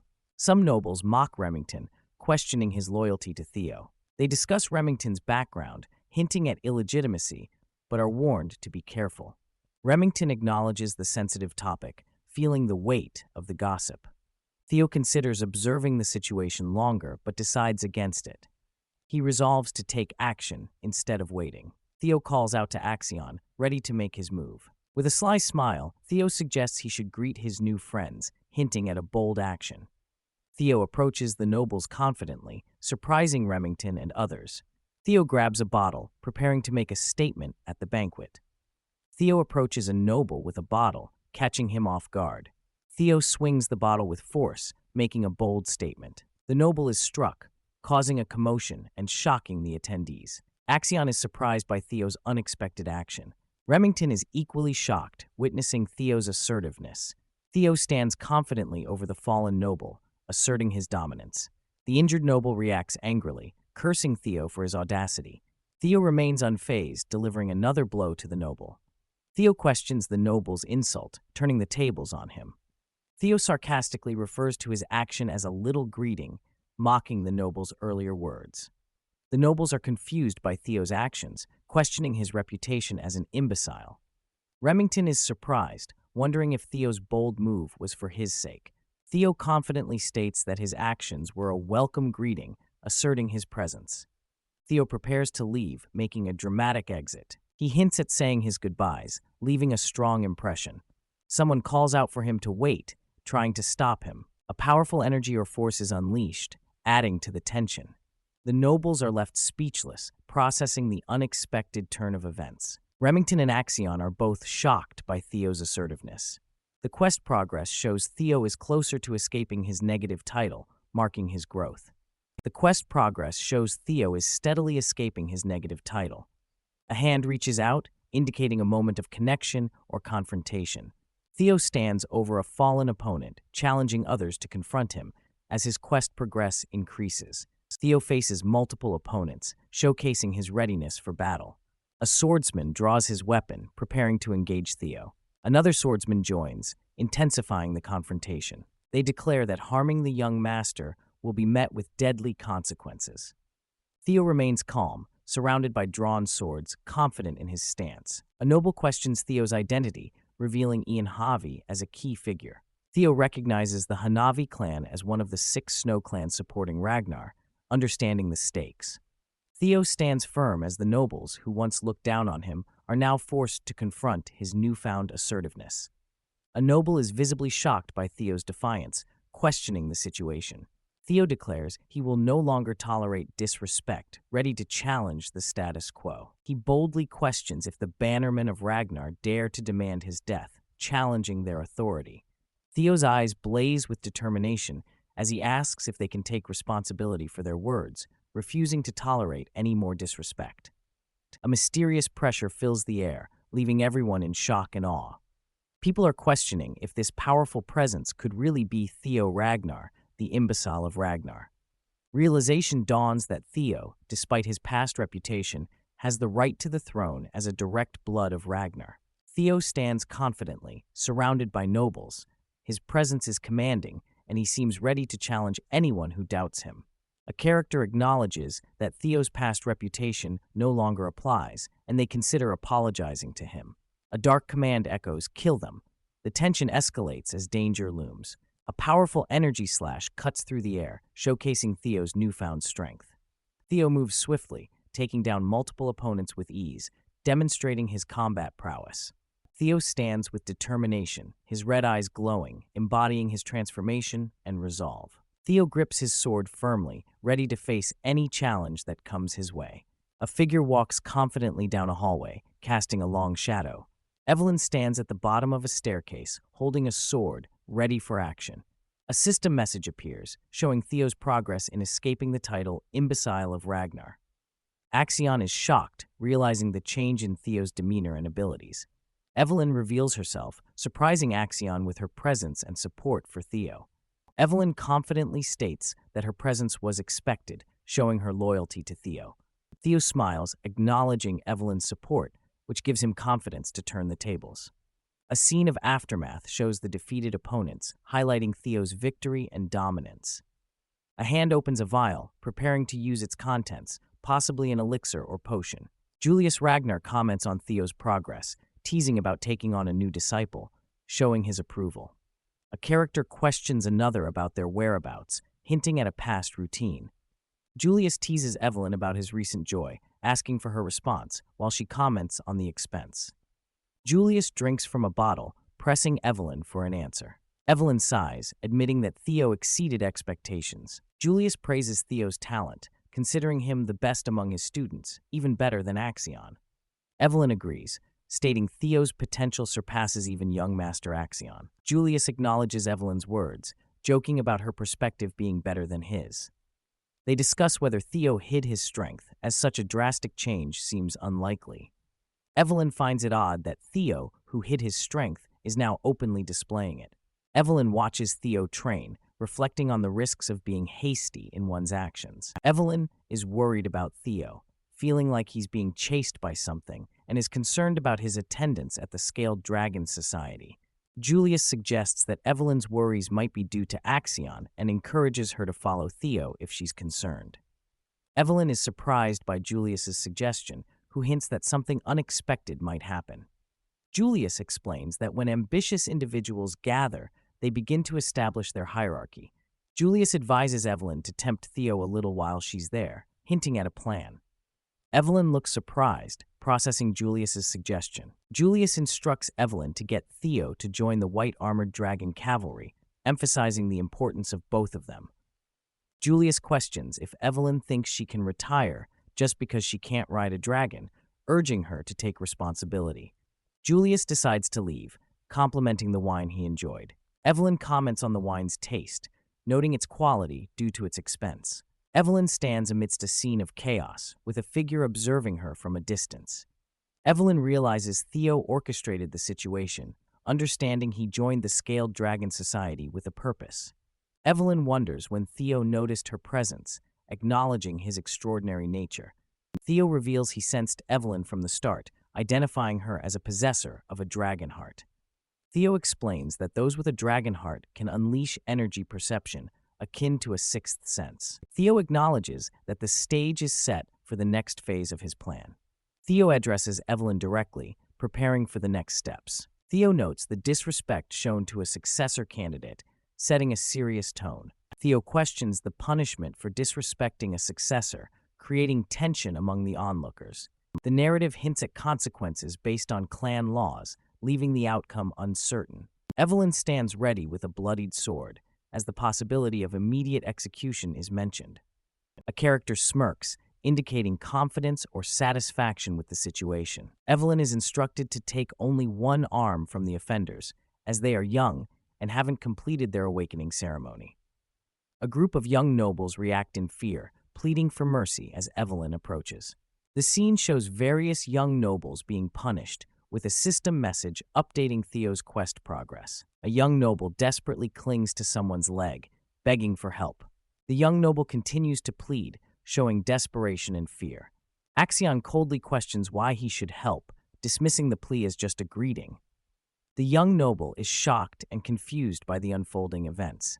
A dramatic scene shows the young noble facing a powerful and bloody attack, highlighting the intensity of the situation. Evelyn strikes down the first son of the Perenk family, demonstrating her skill and authority. Theo and Evelyn exchange a knowing look, acknowledging the situation. Theo expresses surprise at meeting Evelyn again under these circumstances, while she responds formally. A system message shows Theo's progress in escaping the title Imbecile of Ragnar, now at 82%. Evelyn targeted those who insulted the bloodline, showing her precision and intent. Theo has orchestrated events so that even fellow successor candidates couldn't intervene. The narrative hints at further developments, building anticipation. Evelyn reports completing the task of cutting the right arms of 14 people, and Theo inquires about their status.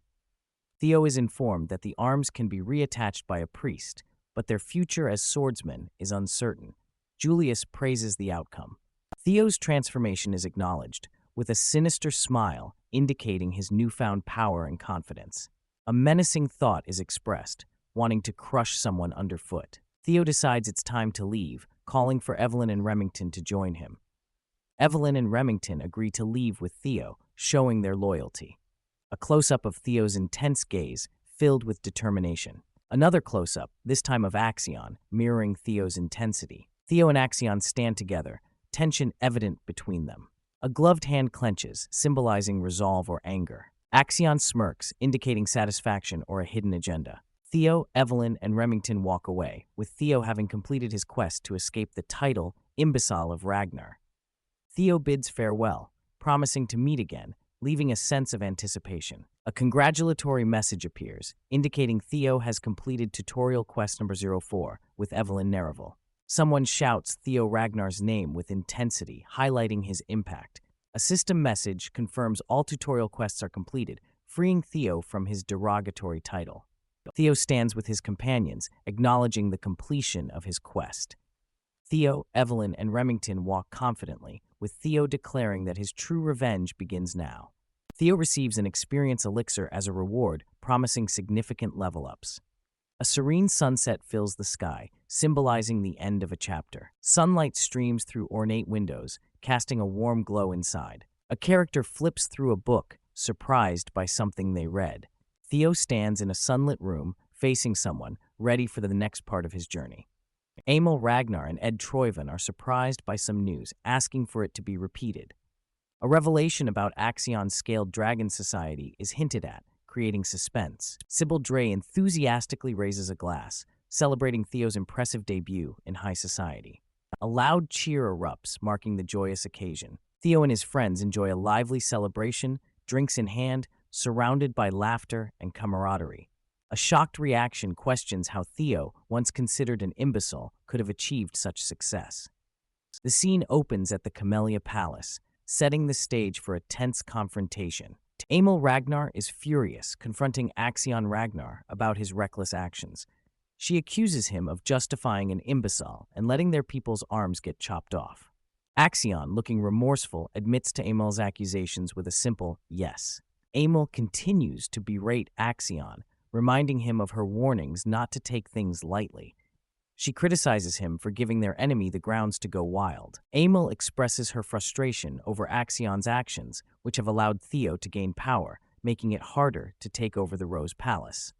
Axion tries to reassure Emil, but she cuts him off, telling him to reflect on his mistakes. Emil insists that Axion needs to reflect on almost ruining their plan due to his shallow enjoyment. Axion acknowledges her words, saying he'll keep it in mind.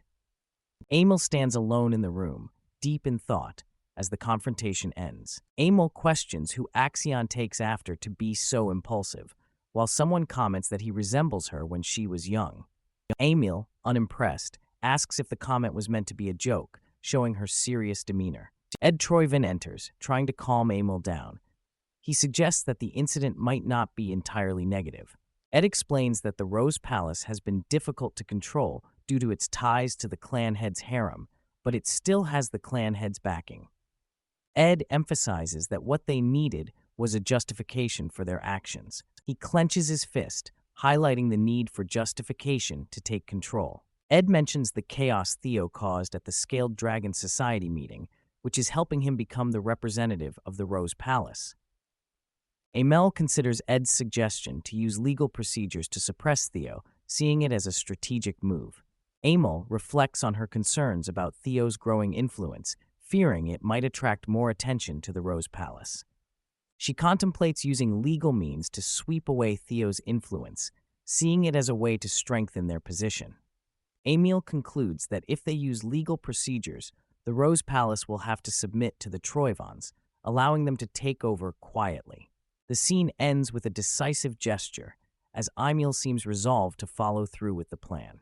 Emil asks Ed how long the preparations will take for their plan. Ed confidently replies that the preparations are already complete. He assures Emil that by morning she will receive uplifting news. Ed encourages Emil to relax, offering her an aromatic candle from the South Akron volcanic region. Emil expresses admiration, acknowledging Ed as her elder brother and showing her appreciation. Emil's thoughts reveal her affection for Ed, showing the close bond between them. Meanwhile, at a bar, Remington expresses surprise at receiving care from Theo, who supported him unexpectedly. Theo, confused, asks what Remington means as they sit in a bustling bar atmosphere. Remington recounts how Theo stood up for him against insults, despite being unable to do anything himself. Remington reflects on Theo's actions with admiration, finding himself more surprised by Theo the more he knows him.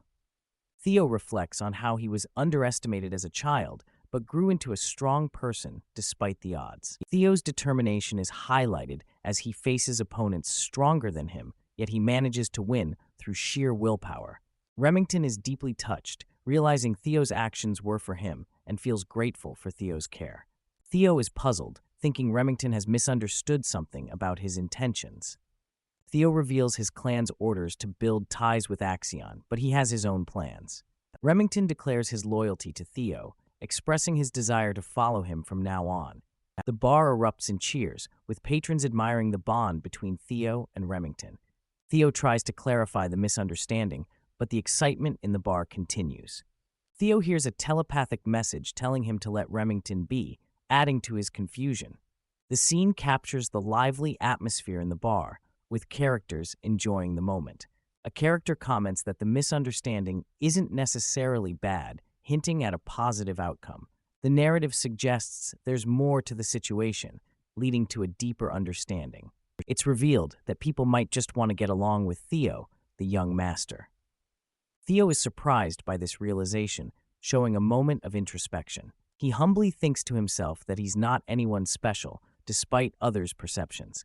Theo considers that his abilities might be linked to a mysterious message window. The message window displays Theo's stats and abilities, hinting at his unique journey.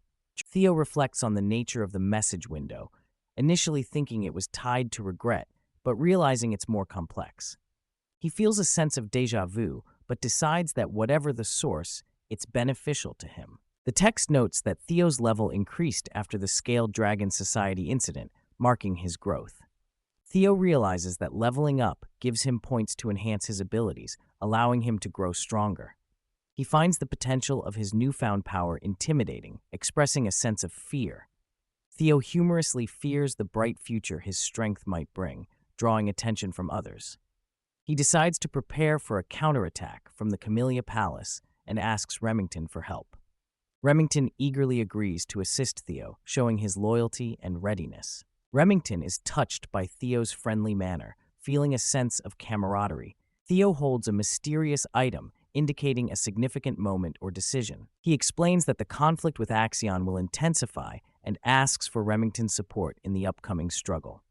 Remington is surprised by Theo's request, indicating the seriousness of the situation.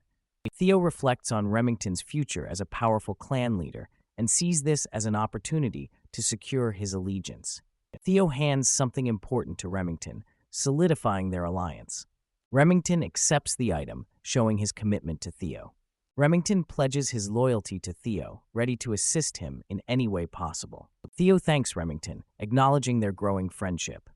Suddenly, the atmosphere shifts as someone calls out Theo Ragnar's name urgently. The bar patrons, including Remington and Theo, turn to see what's happening. The Swords of Law arrive, holding a warrant for Theo's arrest. Theo is accused of threat, assault, and intimidation, shocking those around him. Theo remains calm, reassuring his friends and telling them to stay composed. Theo prepares to address the situation with the Swords of Law, maintaining his composure. Theo examines the warrant, noting the ink is still wet, indicating a rushed process. He calmly agrees to go with the Swords of Law, showing his readiness to face the situation. Theo is handcuffed, symbolizing his temporary loss of freedom. As Theo is led away, his allies express concern, calling out to him. Theo looks back with a confident smile, suggesting he has a plan. Remington and another ally react with shock and concern as Theo is taken. Remington holds the item Theo gave him, determined to help and support Theo. The scene opens at the Rose Palace, setting the stage for the unfolding drama. Cecilia Ragnar is shocked to hear that Theo is being taken somewhere. Her concern is evident as she questions the messenger. The messenger reveals that Theo is being taken to the tribunal. Cecilia is visibly distressed, and the messenger addresses her as Your Grace. Cecilia tries to stay calm and asks about the charges against Theo. The messenger hesitantly explains that it involves the Scaled Dragon Society. Cecilia is stunned to learn that Theo is accused of inciting a rebellion. Her disbelief is clear as she processes the information. The conversation continues as they discuss the likelihood of a trial. The messenger believes it will happen due to Theo's actions against the Scaled Dragon Society. Cecilia reflects on the situation, expressing surprise that Theo's involvement with the Scaled Dragon Society led to this. Despite the challenges, she believes in Theo's resilience. Cecilia, looking out a window, expresses her hope for Theo's safe return, showing her deep concern and affection for him. Theo Ragnar is seen deep in thought, reflecting on the situation as he prepares to face the tribunal. Theo is seated with armored guards, ready to be escorted to the tribunal. His expression is calm and determined, showing his readiness to confront the challenges ahead. Theo looks out the window, deep in thought, as he travels to the tribunal, contemplating the challenges ahead. As the carriage approaches the tribunal, Theo reflects on how long it's been since he last visited this imposing place. The tribunal looms large, a reminder of the serious situation Theo is about to face. Theo considers the gravity of his actions against the scaled dragon society, knowing a trial is inevitable. He understands that being brought before the tribunal is a challenge to his qualifications as Ragnar's successor. The carriage arrives, and Theo is instructed to get off, signaling the start of his confrontation with the tribunal. Theo realizes that the tribunal likely aims to completely undermine him this time. Despite the threat, Theo is eager for the challenge, seeing it as an opportunity to prove himself. Theo and the guards step onto the tribunal grounds, ready to face the influential figures awaiting him. Theo is officially escorted into the tribunal, marking the beginning of a critical moment in his journey. The doors to the tribunal open, and a voice commands to bring Theo inside, signaling the start of the proceedings. Theo, with a determined look, thinks about the preparations he's made for this moment. He acknowledges that such a significant stage is necessary for what he plans to reveal. Theo stands before the tribunal, facing the influential figures who will judge him. He notes the impressive assembly of people, recognizing the gravity of the situation. Julius Ragnar, the demon dragon and captain of the White Armored Dragon Cavalry, is present, adding to the tension. Ed Troyvon, the Sky Dragon and director of the Central Intelligence Bureau, is also in attendance, highlighting the importance of the tribunal. Osa Ragnar, the Sword Dragon and Lady of the Plum Blossom Palace, is there, and Theo reflects on how overwhelming this would have been in his past life. Wolfgang Ragnar, the Elder Dragon and head counselor, sits with authority, ready to address Theo. Wolfgang calls out to Theo Ragnar, marking the beginning of the tribunal's questioning. Facing Wolfgang, Theo acknowledges their meeting after a long time, but expresses his surprise at seeing him here. Theo reflects on Wolfgang's disdain for half-bloods and recognizes that he must seem especially unworthy to Wolfgang. Wolfgang is blunt, dismissing formalities, and asks Theo if he's aware of the accusations against him. Wolfgang lists the groups that Theo's actions have alienated, highlighting the severity of the situation. With intensity, Wolfgang questions Theo's ability to handle the consequences of his actions. Wolfgang accuses Theo of dishonoring the Ragnar name, demanding accountability for his reckless actions. Theo calmly admits agreement with Wolfgang's statements, acknowledging his rash behavior. He concedes he was careless in his approach, speaking with a sense of reflection. In a bold statement, Theo suggests he should have been more ruthless, hinting at his determination. Wolfgang and another figure react in shock to Theo's unapologetic and fierce declaration. Theo addresses the tribunal, emphasizing the relationship between the Lord and their subjects and the importance of loyalty. He argues that those who threaten their Lord must be punished to restore the principles of chivalry. Theo passionately declares that he would have acted more decisively if he had known the extent of their insolence. He questions how he could stand by while Ragnar's honor, upheld for 1,000 years, is trampled. Julius Ragnar, impressed by Theo's conviction, thinks the situation should resolve with a standard punishment. Osa Ragnar acknowledges Theo's argument, agreeing with his theoretical points, but senses a hint of mockery. Wolfgang is surprised by Osa's intervention, questioning her perspective. Osa Ragnar explains that while Ragnar is strong, true greatness requires listening to their vassals and knights. Theo agrees, understanding that ruling through tyranny alone is not sustainable, and promises to remember this lesson. Theo reflects on Osa Ragnar, the Sword Dragon, noting her lack of hostility towards him, which he finds reassuring. Amidst a backdrop of destruction, Theo questions Osa Ragnar's motivations, pondering her actions despite knowing the risks. The tribunal explains that Theo's punishment is justified, and Theo inquires about the specifics. Wolfgang announces that Theo will face 3 months of probation as his punishment. Theo points out that the awakening ceremony is in 2 months, raising concerns about the timing. Osa Ragnar responds to Theo's concern, allowing him to participate in the next year's ceremony instead. Wolfgang adds that the injured children will also participate next year, causing some tension. Ed Troyvan reflects on the situation, noting that delaying the ceremony brings dishonor to Theo and the Rose Palace. Ed sees this as an opportunity for the Camellia Palace to overtake the Rose Palace, planning to capitalize on the situation. Despite the risks, Theo boldly declares his intention to appeal, surprising those around him. The tribunal reacts with shock and anger at Theo's decision to appeal, calling him a fool. Ed Troyvan smirks, finding Theo's arrogance amusing and believing it simplifies their plans. Julius Ragnar questions Theo's understanding of what an appeal entails, concerned about his boldness. Theo confidently asserts that he knows exactly what appealing means, standing firm in his decision. Theo reflects on the leniency of his punishment, suspecting that Julius Ragnar influenced the decision. He understands that in the Ragnar clan, appealing is akin to declaring war, but he refuses to accept even a minor punishment. Theo believes that only the victor's truth prevails and expects to be rewarded for his actions, not punished. The system announces the start of a new main scenario, indicating a shift in the narrative. Julius and Osa Ragnar are seen, possibly reacting to the unfolding events and Theo's bold stance. The system message hints at uncovering secrets within this world, encouraging success in the upcoming challenges. The new scenario quest, The Successor's Path, is introduced, setting the stage for Theo's next journey. The hidden northern branch of the Sarah's Merchant Guild is engulfed in flames, indicating a significant event. Amidst the chaos, a figure swiftly moves, suggesting a battle or confrontation is taking place. A lone figure stands amidst the destruction, surveying the aftermath of the conflict. A hooded character observes the scene, realizing they've discovered the hiding place. Another character confirms that the situation is unfolding just as young Lord Theo predicted. Two figures stand together, one in armor, indicating readiness and resolve in the fiery setting. A character smirks, declaring that Troyvan's Camellia Palace is now finished, hinting at a strategic victory. Theo Ragnar stands before the tribunal, facing the council members seated in their high chairs, ready to address the charges against him. Wolfgang Ragnar questions Theo's decision to escalate the issue to a war, suggesting it could be resolved with probation. A council member accuses Theo of arrogance, doubting his ability to face the forces of the 15 clans alone.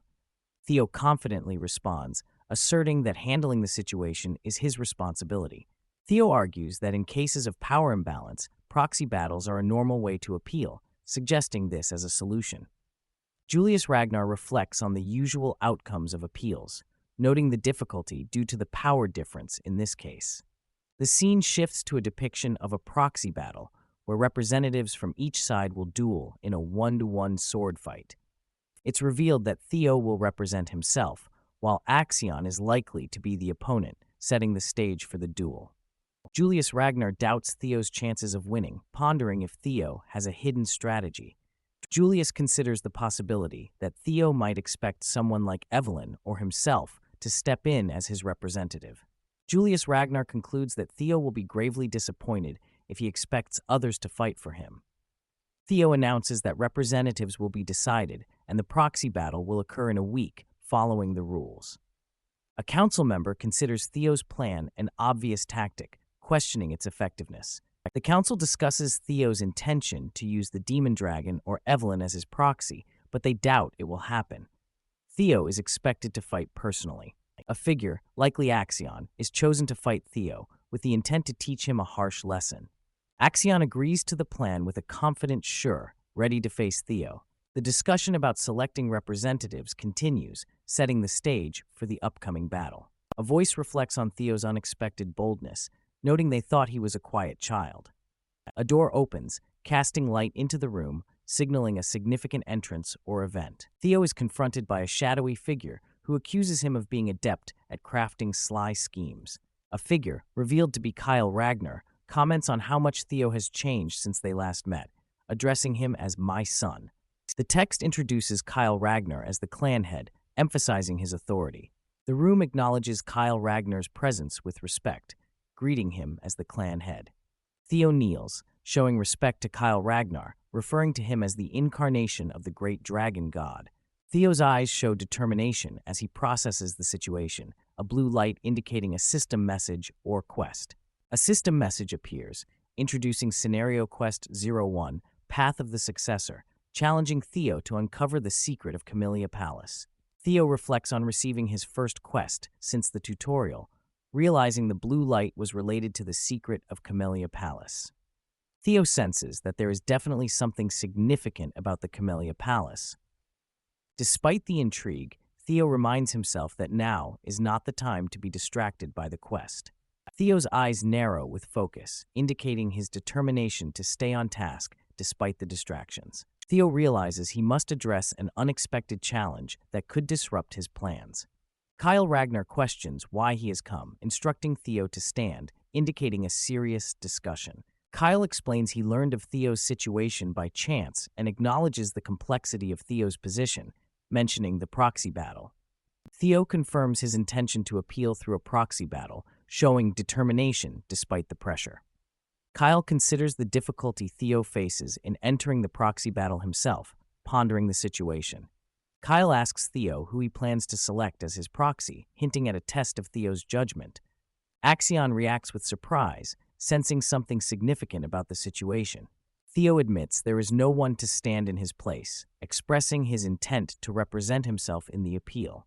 Kyle warns Theo that if he represents himself, he will likely lose, emphasizing the risk involved. Theo responds with resolve, questioning how he can know the outcome without trying, showing his determination to face the challenge. Theo stands firm, declaring that even if forced to bend, he will not lower himself willingly, showing his resolve.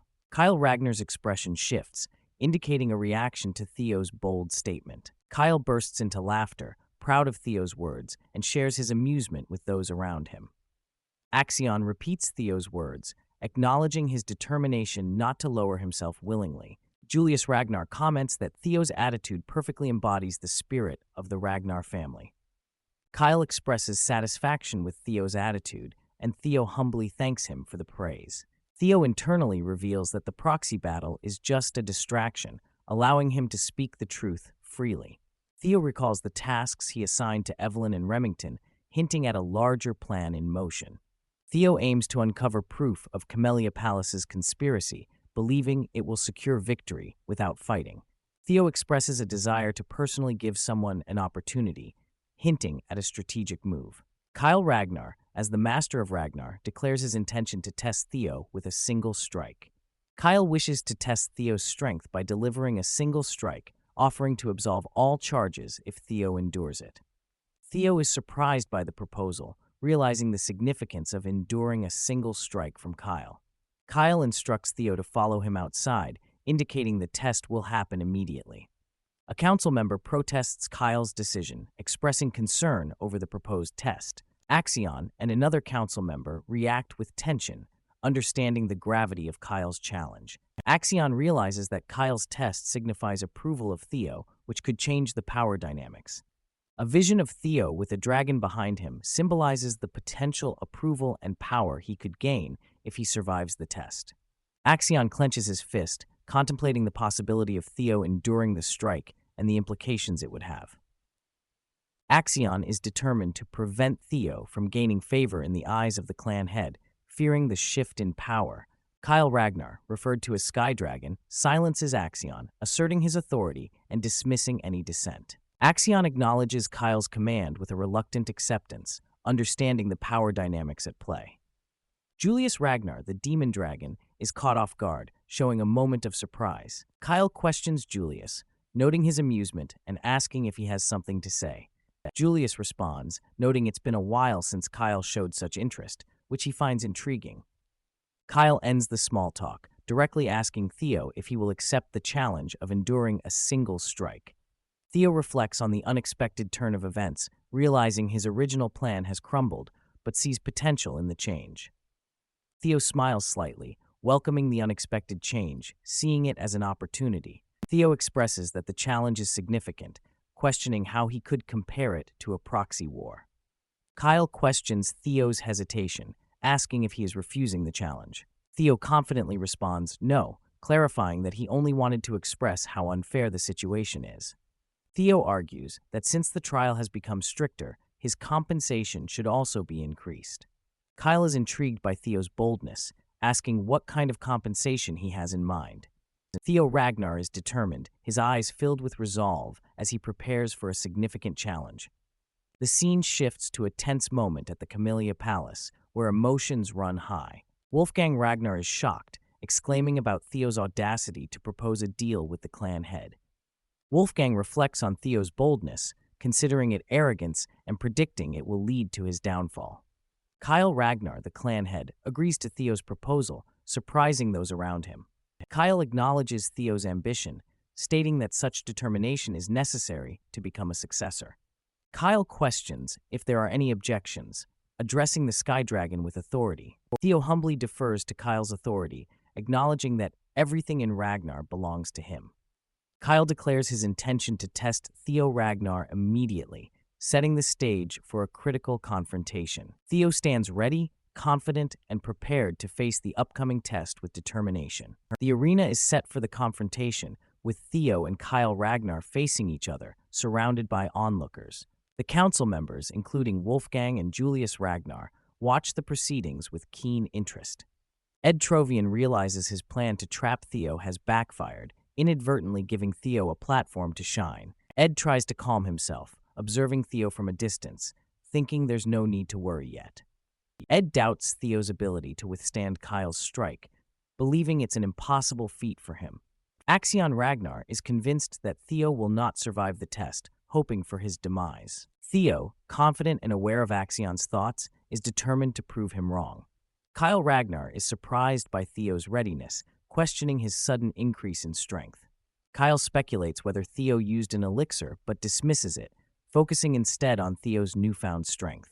Theo notes Kyle's sharpness, acknowledging that even the 9 dragons haven't noticed his potential yet. Kyle Ragnar asks Theo if he's ready for the test. Theo confidently replies that he is. Kyle decides to use a simple steel sword instead of his usual greatsword, questioning if Theo has any objections.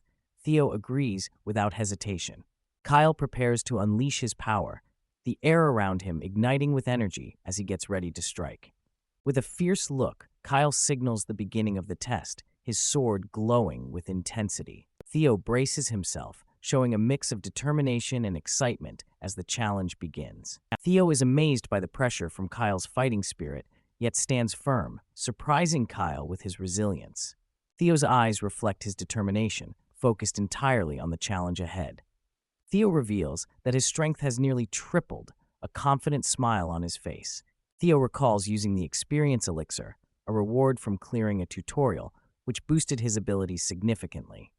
The elixir gave Theo 5 levels, and he invested all his points into strength, preparing him for this crucial moment. Theo feels empowered, stepping into the extraordinary with his newfound strength, ready to face his father. Theo is confident he can block a single strike from his father, Kyle Ragnar. The intense clash begins, with both Theo and Kyle unleashing their power in a dramatic showdown. Theo's eyes are wide with focus and determination as he faces the incoming attack. Theo sees the attack clearly, preparing to counter it with all his might. The impact of the clash sends shockwaves, causing debris to fly everywhere. Kyle is intensely focused, his sword clashing with Theo's in a powerful exchange. Theo and Kyle are locked in combat, their swords meeting amidst the chaos. Kyle acknowledges the intensity of the battle, noting it's been a while since he's faced such a challenge.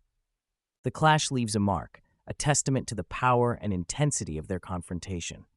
Theo stands triumphant, having proven himself in the eyes of his father, Kyle, who acknowledges him as a decent son.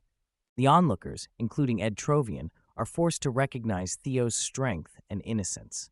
Theo smiles, relieved and victorious, as the trial officially concludes in his favor. A system message confirms Theo's success in completing the quest against Kyle Ragnar. Theo receives the inventory authority as a reward for his achievement. He also gains a blue key, which holds the potential to unlock new opportunities. Theo wakes up in a bed, recovering from the intense trial. Disoriented, Theo wonders where he is after the confrontation.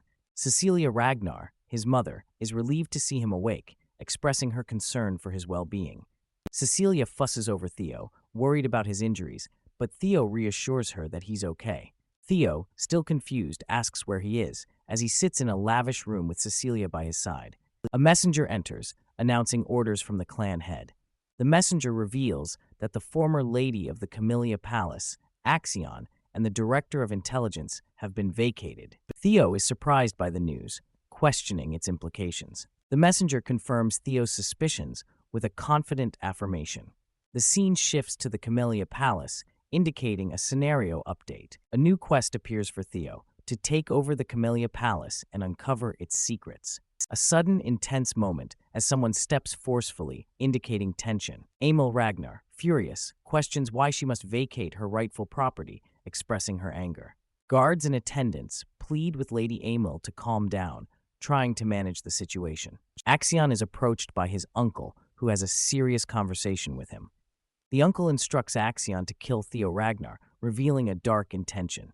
Axion plans to harm Theo during the awakening ceremony, but his uncle insists on a more lethal approach. The uncle emphasizes that Axion must take Theo's head, showing the gravity of the situation. Axion appears conflicted, processing the dangerous task he's been given.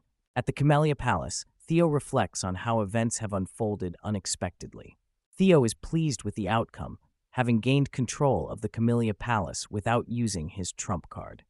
He acknowledges his new authority, including the inventory ability, which he finds advantageous. Theo tests his inventory ability, activating it with curiosity. He successfully retrieves an item from his inventory, demonstrating his new power. Theo takes a bite of an apple, contemplating his new abilities. He marvels at the possibilities his inventory ability offers, acknowledging its usefulness. Theo continues to explore his inventory, intrigued by its potential. He retrieves the blue key, which can open dungeon gates, realizing its significance. Theo is certain the key is important, feeling its connection to his current location. He approaches a mysterious door, believing the key is related to it. The door has a keyhole that matches the blue key, hinting at hidden secrets behind it. Theo Ragnar activates a hidden mechanism, revealing a secret passage in the Camellia Palace. Theo cautiously peeks through the opening, curious about what lies beyond the door. He discovers a mysterious, spiraling dungeon entrance, realizing it's something significant. A system message confirms Theo's discovery of the dungeon for the first time.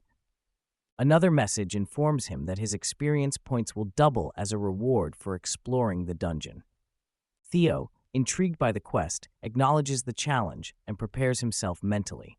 Determined, Theo decides to clear the dungeon, eager to gain the doubled experience points. He stands before the dungeon entrance, ready to embark on the adventure, but remembers something important. Theo realizes he shouldn't enter the dungeon unprepared and decides to equip himself properly. He accesses his inventory authority, selecting a weapon to arm himself for the challenges ahead. Theo, armed and ready, confidently strides into the dungeon, eager to explore. He carefully makes his way through the dark, narrow passages of the dungeon. As he navigates deeper, Theo remains alert, his sword drawn, prepared for any threats. Suddenly, Theo hears something and turns, surprised by the unexpected noise. A large, menacing demonic wolf emerges, catching Theo's attention. Theo sizes up the wolf, noting its impressive size and demonic nature, readying himself for battle. The wolf charges at Theo with incredible speed, launching a powerful attack. Theo braces himself and strikes back with all his strength, determined to hold his ground. Acknowledging the wolf's strength, Theo pushes back, refusing to concede in this fierce test of power. Theo vows not to lose, his resolve hardening as he faces down the formidable beast. The demonic wolf charges at Theo with ferocity, ready to attack. The wolf lets out a fierce growl, showing its intimidating power. Theo, determined and focused, prepares to strike back with his sword. He launches a powerful attack, aiming to counter the wolf's aggression. Theo realizes the wolf's hide is thick and fast, understanding he needs a stronger attack.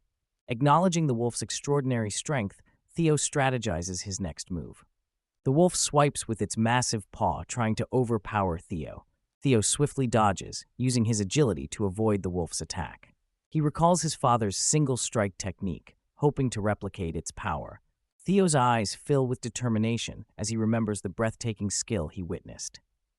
Theo envisions the pure white arc, a powerful technique he aims to replicate. He faces the wolf head-on, ready to unleash his attack. Theo strikes with precision, attempting to execute the technique. Despite his efforts, he acknowledges the difficulty of replicating the move perfectly. Theo recalls the single strike technique, understanding its lethal potential.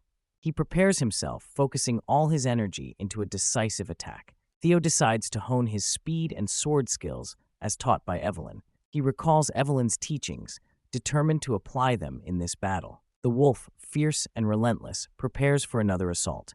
Theo executes a powerful stab, aiming to defeat the demonic beast with a decisive blow. Theo's attack lands, causing the wolf to howl in pain. Blood drips from Theo's sword, marking a successful strike. The wolf's paw leaves a trail of blood, showing it's injured. Despite the injury, the wolf remains fierce and determined. Theo feels encouraged by his progress, ready to continue the fight. With renewed confidence, Theo prepares for the next attack, believing in his abilities. 2 months later, the scene shifts to a new setting. At training ground number 4, the atmosphere is buzzing with activity. 2 trainees discuss the increasing number of people at the training ground. The buzz is due to rumors about Theo mastering the single strike, attracting many eager to spar with him. A group at the training ground discusses Theo's absence and rumors about him. Henry Morris, an apprentice swordsman, mocks Theo's followers, questioning his absence. Some trainees speculate that Theo ran away due to the rumors about him. Henry suggests that Theo might have exaggerated his achievements since there were no witnesses. Henry continues to mock, but suddenly gets punched mid-sentence. The punch sends Henry flying, shocking those around him. Sybil Dre steps in, confronting Henry's companion with anger. Sybil stands defiantly, facing a group of hostile onlookers. Sybil fiercely defends Theo, calling out the mockers and their insults. Sybil expresses his frustration with the troublemakers, determined to defend Theo's honor. A group of trainees draws their swords, ready for a confrontation, declaring war. Sybil and his allies prepare to fight back, determined to stand their ground. A mysterious presence is felt, signifying a shift in the atmosphere. A sudden burst of icy energy surprises everyone, causing shock and awe. Ray Ragnar, the Frost Sword, makes a dramatic entrance, surrounded by ice. The trainees are stunned by Ray's unexpected appearance and power. Ray Ragnar is revealed, one of the 4 Hounds of the North, commanding attention. Hulkus Lanki, the Black Bear, arrives with a boisterous laugh, eager to join the action. Hulkus Lanki, another of the 4 Hounds, stands ready with his massive sword. The presence of both Ray and Lanki, 2 of the 4 Hounds, intensifies the situation. Hulkus Lanki looks around, surprised to see only a few people present. He asks about Luster Tiger, expecting to find him at the training ground. Hulkus demands to know where Luster Tiger is, emphasizing his authority. Ray Ragnar stands calmly, surrounded by ice, observing the situation. Hulkus declares his intention to challenge Theo Ragnar to a duel. Theo, exhausted and battle-worn, stands alone, reflecting on his journey. Sweat drips from Theo's face, showing his fatigue and determination. Theo grips his sword tightly, ready for whatever comes next. A system message appears, indicating Theo has leveled up. Multiple messages confirm Theo's significant progress, leveling up repeatedly. Theo stands victorious over the bodies of 170 demonic beasts he has defeated. A system message shows only 1 demonic beast remains in the dungeon. The scene reveals the aftermath of Theo's battle, with numerous defeated beasts around him. Theo's stats are displayed, showing his impressive level and attributes after the battles. Theo Ragnar is holding a bottle, preparing to use a potion. Theo drinks the potion, showing signs of exhaustion and determination. Feeling rejuvenated, Theo reflects on how the beginner's healing potion has saved him multiple times. Theo sits among defeated dire wolves, contemplating how his journey has become easier as he leveled up over the past 2 months. A system message indicates there is 1 demonic beast left in the dungeon. Theo, with a focused expression, notes that when only 1 beast remains, the boss is usually about to appear. The entrance to the next area looms ahead, signaling the imminent appearance of the dungeon boss.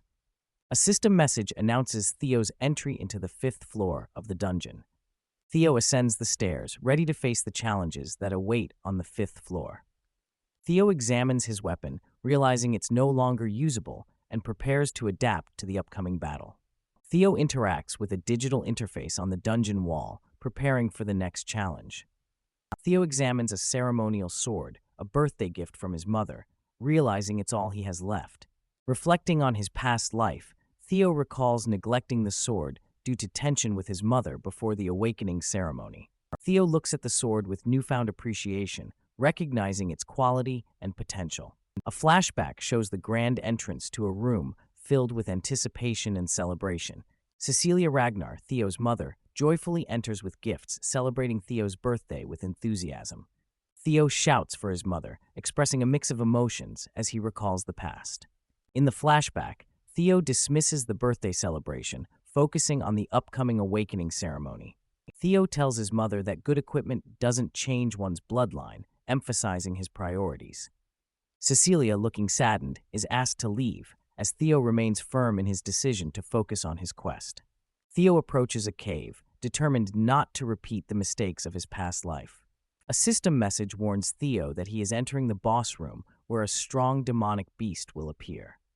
Theo looks surprised and alert, preparing for the upcoming challenge. A large clawed foot is seen, hinting at the presence of a formidable creature. The creature reveals itself, a massive and intimidating figure. Theo initially mistakes the creature for a dragon, shocked by its appearance. Realizing it's a lesser drake, Theo feels relieved but remains cautious. Theo reflects on the Ragnar family's rumored draconic lineage and the draconic nature of the quest's final boss. He questions whether the encounter is a coincidence, unsure of the connection. Determined, Theo resolves to defeat the lesser drake to complete his quest. A system message outlines Theo's quest to take over Camellia Palace and uncover its secret. Another system message shows there is one demonic beast left in the dungeon. Theo questions his ability to win against the lesser drake, acknowledging its draconic nature. Determined, Theo decides to use the single flash technique he practiced against dire wolves. Theo recalls his practice with the technique, feeling prepared for the battle. He acknowledges that while his move isn't as powerful as his father's, it can still be effective. Theo plans to maximize his dragon heart to seriously wound the lesser drake. Theo's attack lands, drawing blood from the creature. The lesser drake roars in pain, confirming Theo's attack was successful. Theo stands ready, prepared for the next move as the battle continues. Theo is thrown back by the force of the lesser drake's attack, but he remains focused. He hoped to pierce the drake's brain, but realizes his attack didn't reach that far. Despite this, Theo sees the potential in his strategy and prepares for another attempt. Gripping his sword tightly, Theo readies himself for a new technique. Theo uses the Jester's Footwork secret technique, feeling confident he might win. He launches a series of rapid attacks, aiming to overwhelm the drake. Theo plans to distract the drake with a normal attack before targeting a weak point. The lesser drake's fearsome presence dominates the battlefield, affecting Theo. A system message indicates the fear status effect has reduced Theo's movement by 10%. Frustrated by his body's response, Theo struggles against the fear-induced limitations. Theo narrowly dodges a powerful attack from the lesser drake, showcasing his agility. He counters with a strong strike, aiming to turn the tide of the battle. The impact of the clash creates a bright explosion, filling the area with light. Dust and debris fill the air as the aftermath of the attack settles. Theo, catching his breath, acknowledges the challenge of facing a boss-level creature.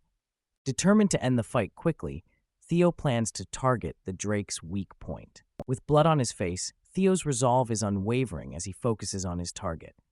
The lesser drake lunges, its mouth open wide, ready to attack. Theo identifies the dragon's weak point, the reverse scale, as his target. In a daring move, Theo aims for the reverse scale, determined to land a critical hit. Theo's attack lands with a bright explosion, striking the drake's weak point. The drake's eye shows pain and surprise as the attack hits. Theo delivers a powerful blow, causing the drake to roar in agony. Triumphant, Theo realizes his strategy worked, holding his weapon confidently. The lesser drake appears weakened, but still menacing. Theo prepares for another move, determined to finish the battle. Outside the dungeon, tensions rise as Ray Ragnar's words provoke a reaction. Hulkus Lank demands a fight with Theo, asserting his challenge.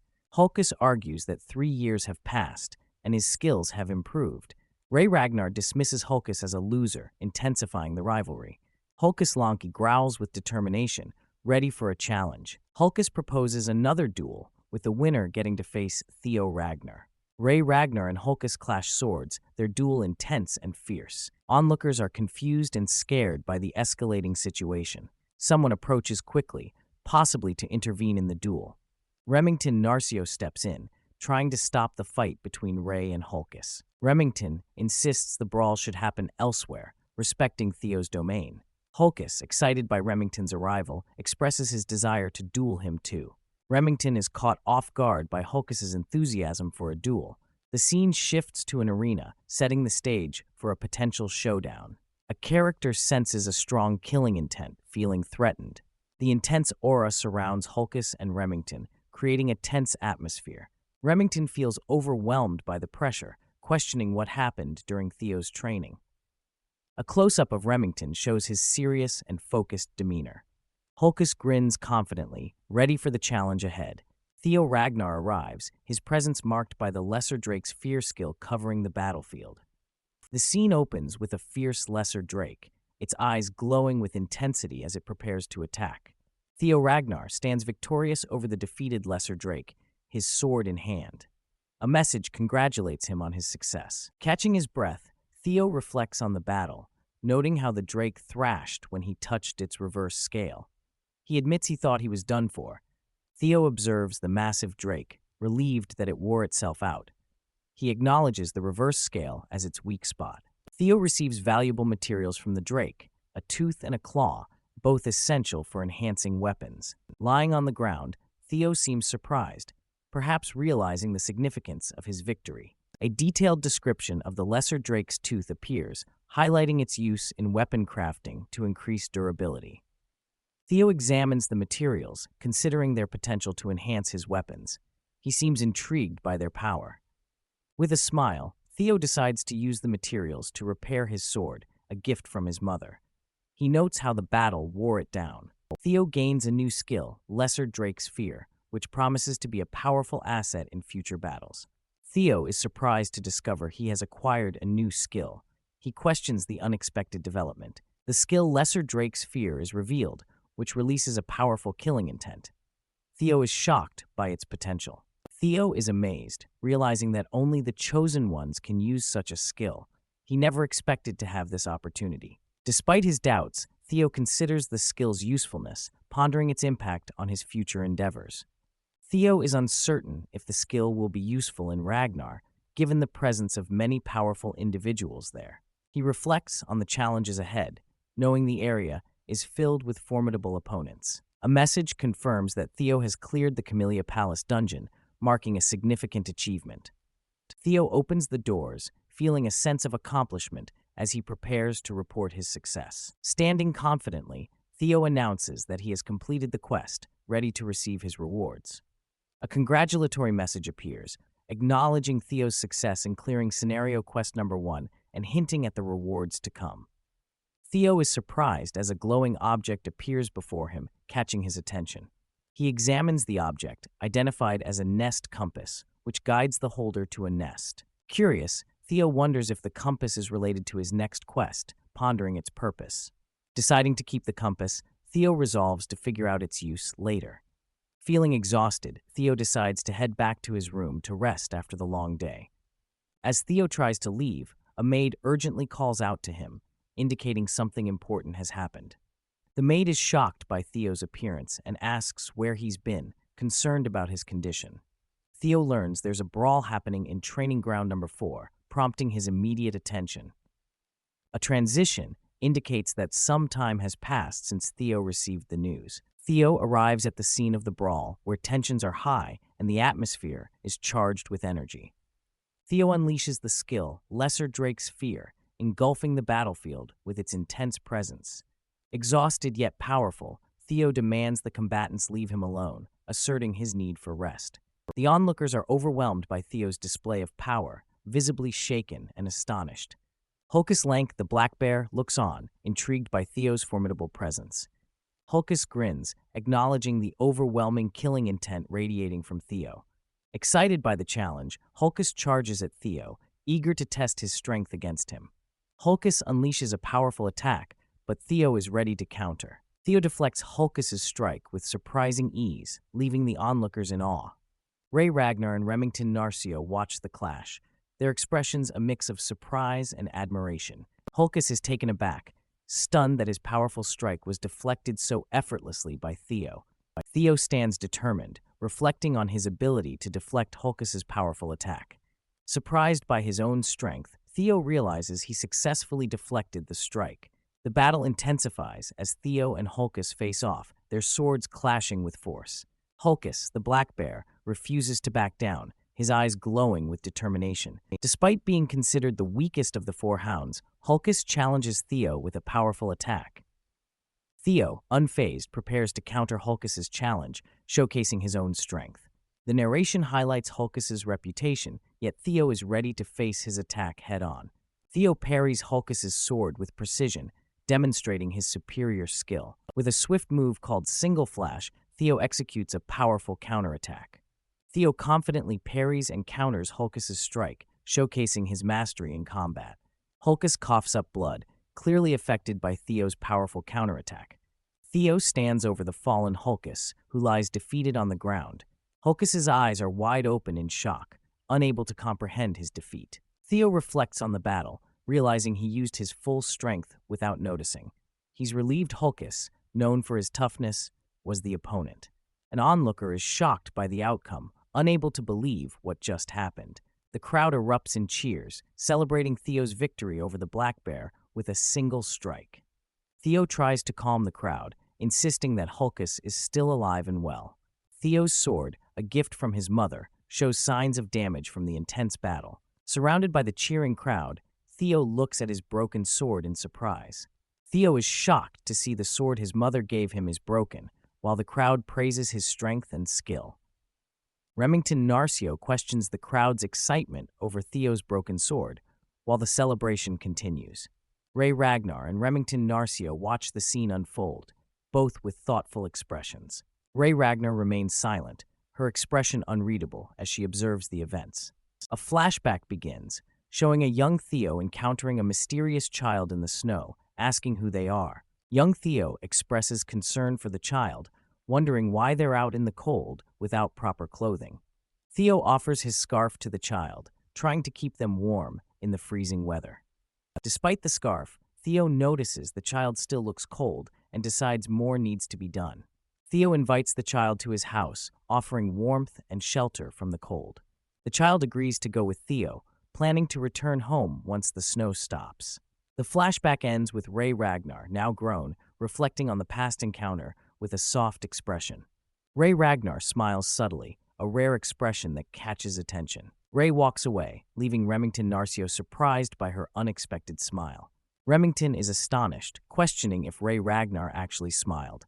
The scene transitions to the evening at Camellia Palace, setting the stage for a celebration. Theo, wearing a festive hat, looks pleased yet slightly embarrassed during the celebration. Theo is congratulated on receiving the title Flash Tiger, surrounded by well-wishers. Supporters praise Theo for his hard work and encourage him to maintain his momentum for the upcoming ceremony. Cecilia Ragnar enthusiastically presents a dish to Theo, calling him affectionately. Cecilia describes the special abalone dish, emphasizing its rarity and careful preparation. Theo, overwhelmed by his mother's insistence, pleads for her to stop feeding him. Cecilia Ragnar happily offers more food to Theo, enjoying the moment. A tense scene shows Theo in a serious moment, hinting at past battles. Theo, with a soft smile, reflects on the warmth of the family gathering. Despite the overwhelming meal, Theo compliments his mother, saying the food is delicious. Cecilia is surprised to see Theo's broken sword on the table, expressing concern. Cecilia is shocked by the sight of Theo's full stomach and the broken sword, questioning what happened. Theo explains that the sword broke during training, trying to reassure his mother. Apologizing, Theo mentions the sword was a precious gift for his birthday, while Cecilia reacts with frustration. Theo looks surprised, unsure of how to respond to the situation. Cecilia insists the sword was made with strong materials, expressing disbelief that it could break. Cecilia questions the origin of the ebony steelwood, doubting its authenticity. She insists that if the materials were genuine, the sword shouldn't have broken so easily. A description of ebony steelwood highlights its rarity and strength, feeding on iron. Theo reflects on the sword's value, wondering where his mother acquired such a rare item. Cecilia is determined to get an explanation and promises to find a perfect sword for Theo. Cecilia firmly insists on getting a new sword, emphasizing Theo's growing reputation. She reminds Theo of the upcoming awakening ceremony, wanting him to have a worthy sword. Cecilia decides to take immediate action, planning to visit the best workshop. She reveals her destination, the renowned Basque workshop in Winterra. The scene ends with a focus on the Basque workshop, known for its exceptional craftsmanship. Theo and Cecilia arrive at the Basque workshop, a massive weapon manufacturing site in Winterra. It's renowned not just for its size, but for its master craftsman. The workshop's master is a special rank individual, a title held by only a few elite Ragnar artisans. Cecilia and Theo stand together, ready to meet the master craftsman. Kirsten, known as the elf of capitalism incarnate, is introduced, hinting at her unique reputation. Kirsten, the demon craftsman, greets them with a pipe in hand, recognizing Cecilia. Theo is shocked to meet Kirsten, wondering how his mother knows such a famous figure. Cecilia chides Kirsten for her smoking habit. Theo is stunned to learn that Kirsten is his mother's foster mother, a fact he never knew. Kirsten clarifies their relationship, stating it ended when Cecilia ran away. Theo is surprised to learn about his mother's past and his own heritage. Theo humorously realizes he's a quarter elf, attributing his looks to this newfound heritage. Cecilia presents a sword to Kirsten, claiming it's defective, which prompts their visit. Kirsten is taken aback and offended by the claim that her forged sword is defective. Upon closer inspection, Kirsten notices something unusual about the sword. Kirsten examines the sword's hilt, realizing there's more to it than meets the eye. Cecilia insists the sword is defective, while Theo is still processing his new identity as a quarter elf. Kirsten inquires who wielded the sword, to which Cecilia confidently replies it was her son, Theo. Kirsten is surprised to learn the young man is Cecilia's son, while Cecilia proudly introduces Theo as the future genius of Ragnar. Theo formally introduces himself as Theo Ragnar of Camellia Palace, expressing his honor to meet Kirsten. Kirsten acknowledges Theo and turns the conversation back to the sword, questioning if he truly wielded it. Theo admits he used the sword and reiterates its defectiveness, leaving Kirsten thoughtful about the upcoming conversation. Kirsten anticipates a lengthy discussion about the sword's mysteries, suggesting the situation is more complex than it appears. Kirsten invites Theo and Cecilia to follow her inside the workshop for a deeper discussion. As they walk, Theo asks Cecilia about her connection to Kirsten. Cecilia confirms what Theo heard earlier. Theo is surprised to learn Kirsten is really Cecilia's foster mother. Cecilia admits she rarely talks about her past. Cecilia explains that Kirsten was her foster mother for 6 months, a time when she cared for her. Theo processes this new information, realizing Kirsten was indeed Cecilia's foster mother. Kirsten reflects on her love for beauty in all forms, whether jewels, music, or people, explaining why she took Cecilia in. Kirsten admits she was fond of Cecilia, but dismisses further talk of the past as pointless. Cecilia teases Kirsten, suggesting she doesn't truly believe her own dismissive words. Cecilia asks Kirsten how she ended up leaving the workshop, prompting Kirsten to recall the past. Kirsten remembers Cecilia leaving on her own, determined to become the Ragnar clan head's wife. Kirsten reflects on Cecilia's decision to leave for a difficult life, admiring her resilience despite the odds. Cecilia fondly remembers the Ragnar clan head's charm, which drew her away from the workshop. Kirsten recalls Cecilia returning last year, asking for a sword for her son, which she found audacious. Cecilia is embarrassed by Kirsten's bluntness in front of Theo, while Kirsten defends her statement. Theo is surprised by his mother's candid conversation, realizing he never knew this side of her. Theo reflects on his past life, regretting his lack of understanding and appreciation for his mother. He wonders why Kirsten, who clearly cares for Cecilia, didn't intervene in his past life. They arrive at Kirsten's office, ready for a private discussion about the sword. Kirsten introduces her office, and Cecilia questions why they were brought so deep inside. Kirsten asks Cecilia to wait outside, hinting at a private conversation with Theo about the sword. Cecilia is surprised by Kirsten locking herself in the office with Theo for a private conversation. The words mother-son echo, emphasizing the charged dynamic between the two talking. Curson faces Theo directly, preparing to ask him an urgent question.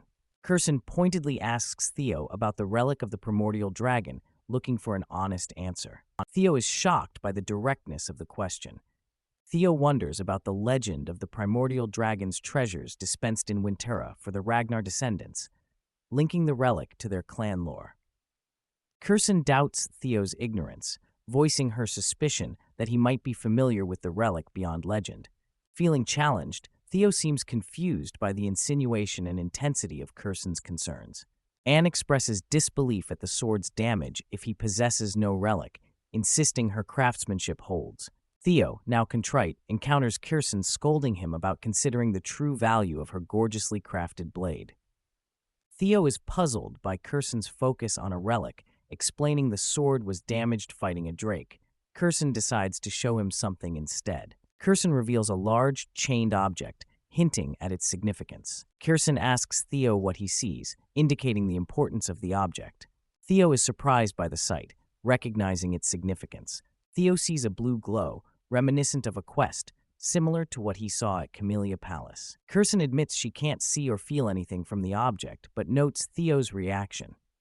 Curson explains her repeated attempts to open the object and obtain the item inside, but she's been unsuccessful. Curson stands on the chained object, emphasizing its importance and mystery. Curson reveals the object is related to the primordial dragon's relic, a legendary blade forged from the dragon's fang. The scene depicts the legendary monster sword, the White Moonlight Blade, highlighting its mythical origins. Curson offers Theo the chance to claim the White Moonlight Blade if he can break the seal and remove the sword. She warns him of the potential danger, including the risk of losing his life, and asks if he's willing to try. Theo contemplates the challenge, feeling the weight of the decision.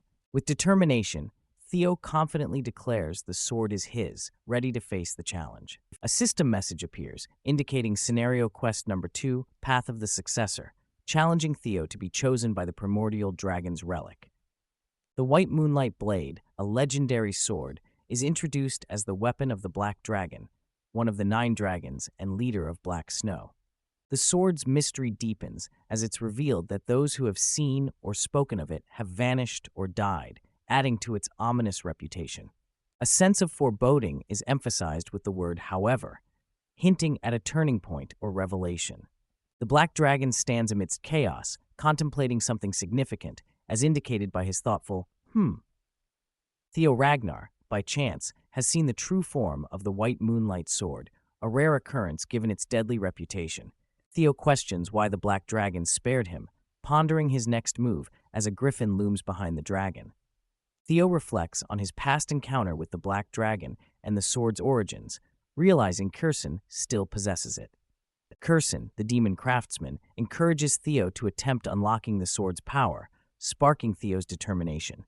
Theo resolves to obtain the sword at any cost, driven by a newfound determination. With a confident smile, Theo declares ownership of the White Moonlight Blade, marking a pivotal moment in his quest for power. Theo stands before a sealed case, noting its similarity to the Camellia Palace, hinting at a connection to his past. Theo holds a blue key, realizing it might unlock the case. The key is described as having the power to open dungeon gates. Curson is surprised to see Theo with a key, indicating its significance and rarity. Theo inserts the key into the lock, initiating the unlocking process. The key activates, causing a magical reaction as Theo turns it in the lock. A burst of energy surrounds Theo, surprising him as the case begins to open. Curson watches in shock as the magical energy intensifies around Theo. Theo is engulfed in a dark energy, pulling him towards the case as Curson looks on. Confused and overwhelmed, Theo questions the strange occurrence as the energy envelops him. Theo finds himself in an unknown place, disoriented and questioning his whereabouts. Theo finds himself at the Rose Palace, confused about why he's returned to this significant place from his past. He recalls a moment of defeat where he was supported by an ally amidst chaos and destruction. Theo remembers a painful loss, seeing a fallen comrade, and acknowledges his past failures. Reflecting on his past, Theo admits to his former weakness, driving his desire for more power. Determined to gain strength, Theo vows to defeat Rendon and destroy the Camellia Palace, fueled by his past experiences. Theo charges forward with renewed resolve, ready to face the challenges ahead. His eyes burn with determination, showcasing his intense focus and commitment to his goals. Theo grips the griffin's beak, demonstrating his newfound strength and control over the creature. He realizes the sword's power to manipulate minds through the desire for power, understanding its true nature. The griffin is shocked by Theo's strength, questioning how he managed to overcome its influence. Theo confidently tells the griffin that he has already overcome the despair it once showed him, dismissing its power.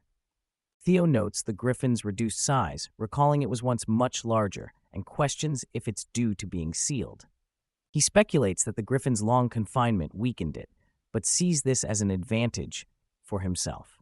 With determination, Theo claims the white moonlight sword as his own, asserting his dominance.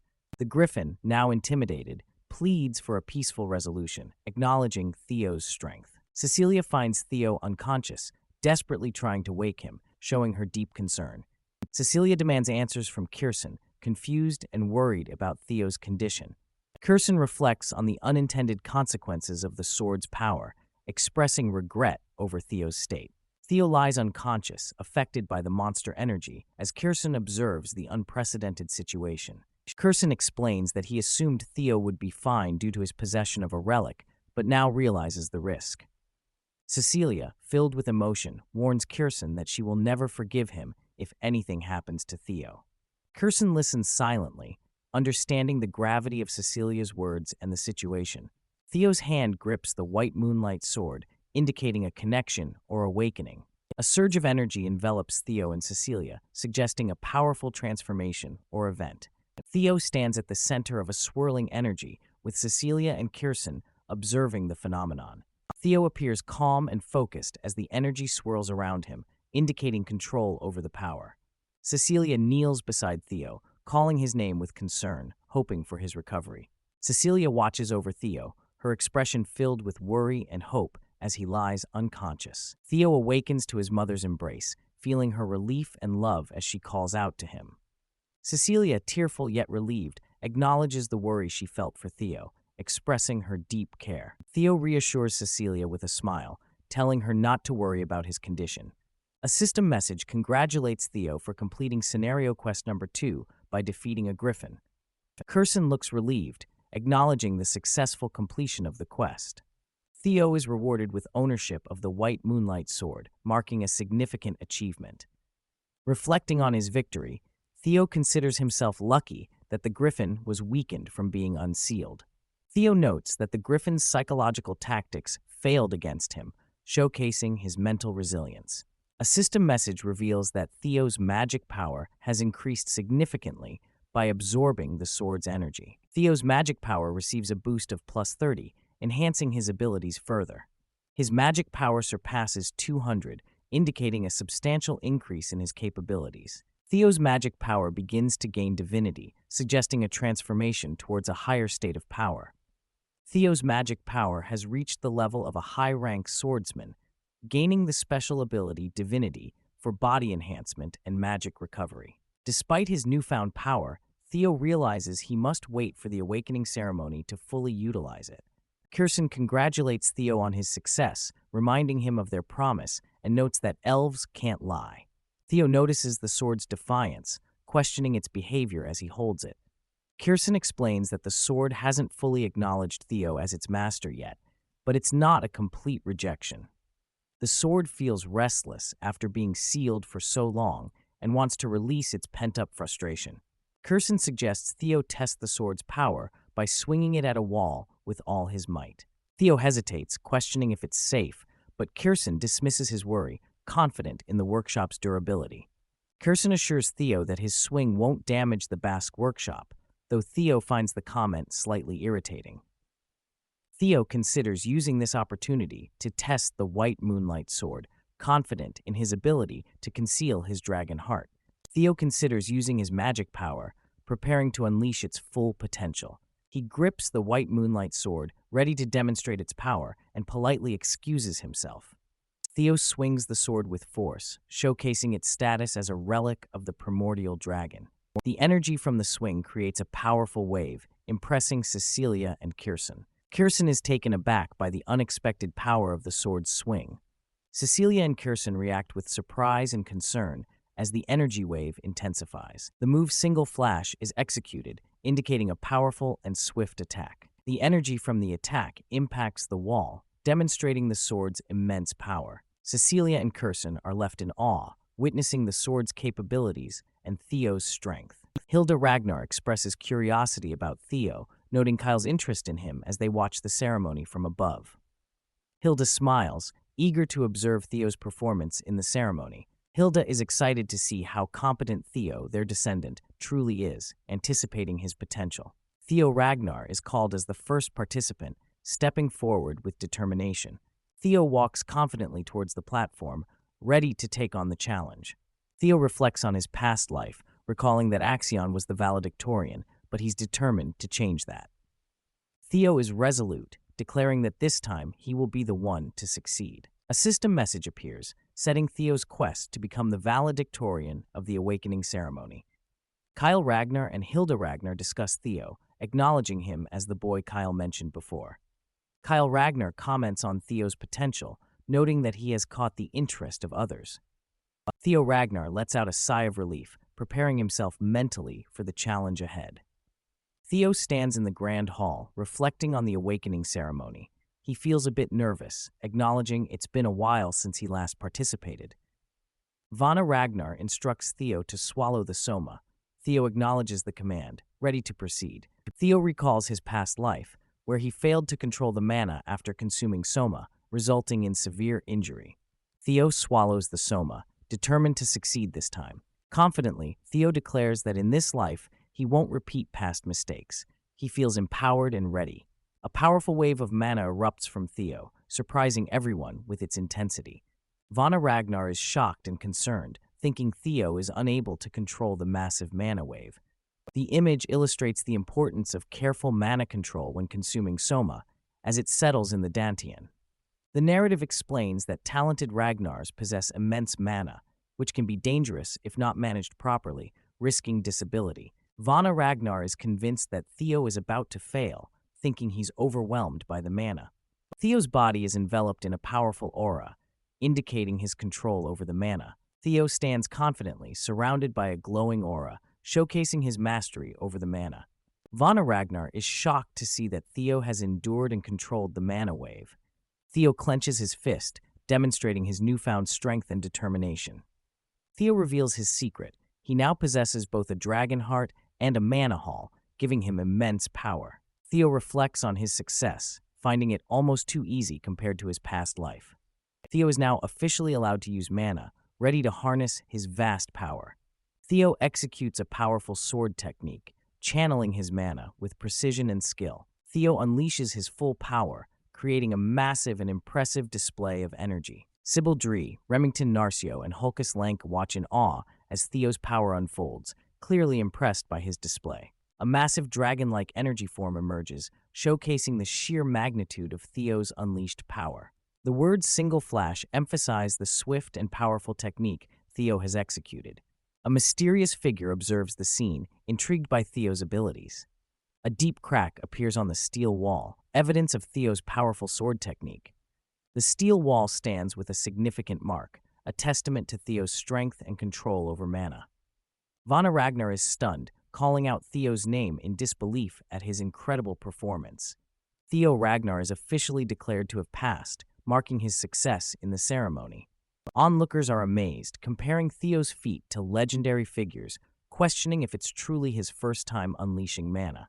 Theo learns that the curse of bad luck has ended, and his fame is beginning to spread across the world. Theo feels a sense of accomplishment, finally reaching the same starting point as others. A system message indicates that many people are interested in Theo's impressive performance. Osa Ragnar Plunis wants to take Theo as a disciple, while Julius Ragnar is unhappy with the attention Theo is receiving.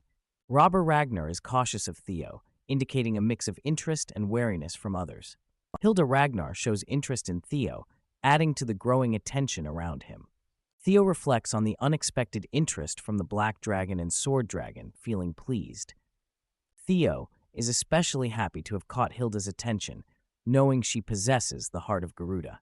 Theo contemplates his next goal, determined to obtain something significant. Sybil Dre demonstrates her skills with a powerful strike, showcasing her abilities. Sybil Dre is announced to have passed, marking her success in the ceremony. Sybil Dre excitedly tells Theo that she has also succeeded, sharing in the triumph. Ray Ragnar, Hulkus Lank, and Remington Narcio demonstrate their skills, each showcasing their unique abilities. The ground is marked with cracks and damage from the powerful displays of mana. It's noted that all four Hounds of the North achieved impressive results, highlighting their strength. Despite their success, none of the four Hounds made a mark as significant as Theo's, emphasizing his exceptional performance. The focus shifts to the next participant, building anticipation for their performance. A confident figure steps forward, ready to take on the challenge. Axion Ragnar is called to come forward, setting the stage for his demonstration. Observers discuss the competition, doubting even Axion's ability to match the top performances. There's surprise at the high level of skill demonstrated by the Luster Tiger, adding to the competitive atmosphere. Axion Ragnar confidently walks forward, ready to demonstrate his abilities. Vana Ragnar instructs Axion to swallow the Soma, preparing for his performance. Axion unleashes a powerful attack, his sword glowing with energy. Vana Ragnar is caught off guard, trying to intervene as Axion's power surges. A massive fiery energy form erupts, showcasing Axion's immense power. The ground is torn apart by Axion's powerful attack, leaving a trail of destruction. Vana Ragnar is impressed and surprised by the unexpected displays of power throughout the day. The impact of Axion's attack leaves a deep, glowing mark, highlighting his strength. Axion Ragnar is declared to have passed, marking his success in the ceremony. Observers are shocked by the results, noting the close competition and wondering who the winner is. The decision on the winner will be based on precision grading due to the close competition. Axion stands in the arena, reflecting on the intense competition and his performance. Vana Ragnar announces the end of the first stage of the awakening ceremony, expressing satisfaction with the participants' progress. Participants who passed are instructed to prepare for the second stage in 4 days, building anticipation for the next challenge. The announcement of rankings is eagerly awaited by everyone, adding excitement to the ceremony's conclusion. The moment everyone has been waiting for arrives as the valedictorian of the first stage is about to be revealed. The announcement for the valedictorian of the first stage of the awakening ceremony is about to be made, creating a tense atmosphere. Theo Ragnar and Axion Ragnar are shown in a split frame, both with intense expressions, anticipating the results. Theo Ragnar is declared the valedictorian, surprising many with his achievement. Vana Ragnar praises Theo for his perfect score of 10 out of 10, highlighting his flawless technique, magic power, control, and speed. The crowd reacts with shock and disbelief as Theo, known as the Flash Tiger, takes first place, surpassing expectations. A crack on the ground is compared to a record set by young master Thorkel, indicating Theo's impressive performance. Thorkel Ragnar is introduced as one of the 5 major candidates for succession, setting a high standard for others. Axion Ragnar is announced as the salutatorian, also achieving a perfect score but falling short due to a shorter sword mark. Axion grits his teeth in frustration, feeling overshadowed by Theo despite his own perfect score. The rankings continue with Remington Narcio in 3rd place, followed by others, as the crowd cheers and celebrates the results. Sybil Dre is announced in 87th place, and Vana Ragnar congratulates everyone for their efforts. The second stage of the awakening ceremony is announced to take place in 3 days at the Winter Mountains, urging all 87 participants to prepare. The participants are dismissed, marking the end of the first stage of the ceremony. The title, Regressing as the Reincarnated Bastard of the Sword Clan, is displayed, setting the theme of the story. A peaceful night scene shows a house surrounded by snow, creating a calm and serene atmosphere. Inside, congratulations are given for achieving 1st and 3rd place, celebrating the success of the participants. The atmosphere is lively as people acknowledge the strength of Training Ground Number 4, congratulating Theo and Remington. Theo thanks everyone and emphasizes that their goal is to pass the second stage together, showing determination and unity. A supportive hand is placed on Theo's shoulder, symbolizing camaraderie and encouragement. Theo and Remington share a moment of confidence, declaring their aim to be the final valedictorian and salutatorian, inspiring excitement and cheers from the crowd. A friend encourages Theo and Remington, expressing confidence in their abilities to succeed. Remington congratulates Theo on becoming valedictorian, acknowledging his hard work and dedication.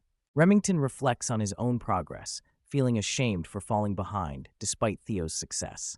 Theo humbly attributes his success to luck, reassuring Remington and emphasizing their friendship. Theo questions why competition should matter between friends, highlighting the importance of their bond. Remington thanks Theo for his support, feeling more focused and clear-minded after their conversation. Theo and Remington toast to their future efforts, determined to give their best in the second stage. A snowy mountain landscape sets the scene for the upcoming second stage of the ceremony. Theo stands confidently, ready to face the challenges ahead with determination and resolve. The narrative reflects on Theo's achievement of first place in the awakening ceremony, setting the stage for what's next. Theo reflects on his achievement, something he never imagined possible in his past life. He is amazed at having surpassed Axion, even if it wasn't in a real fight, and finds it hard to believe. Theo looks determined, contemplating his next steps with resolve. Clenching his fist, Theo acknowledges that this is just the beginning of his journey. Theo realizes that stopping Rendon was only a small victory. His true enemies are Axion and the Sky Dragon, and he vows to use everything at his disposal to achieve ultimate revenge. Theo is driven by a desire for ultimate revenge, fueling his determination. He stands confidently, ready to face the challenges ahead with a clear goal in mind. Theo examines a compass, which is a key tool for his next mission.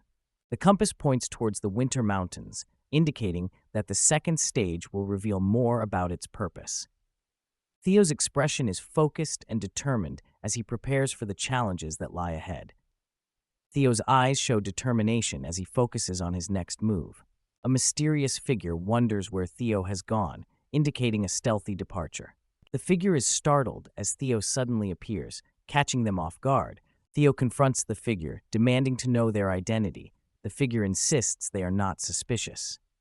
The figure introduces themselves as Gatsby Yotan from the Gale Sword Platoon, sent to scout Theo after his performance. Theo is surprised by the scouting offer, noting it came sooner than expected. Gatsby explains that the captain is offering Theo a chance to take an admittance qualification test. Theo questions why he needs to take a test instead of joining directly. Gatsby explains the reputation of the Gale Sword Platoon. Someone dismisses the Gale Platoon as morons, showing disdain for their methods. A new figure approaches, recognizing Theo and contrasting him with the so-called morons, hinting at a different perspective. Ayang Sosoli, the vice commander of the Black Iron Cavalry, invites Theo to join their ranks, showcasing her fiery power. Ayang is recognized as the Fire Goblin, and she confidently tells others to leave if they recognize her. Ayang's presence causes a stir, with others reacting to her powerful aura. Multiple groups approach Theo, each offering enticing opportunities and promises for his future.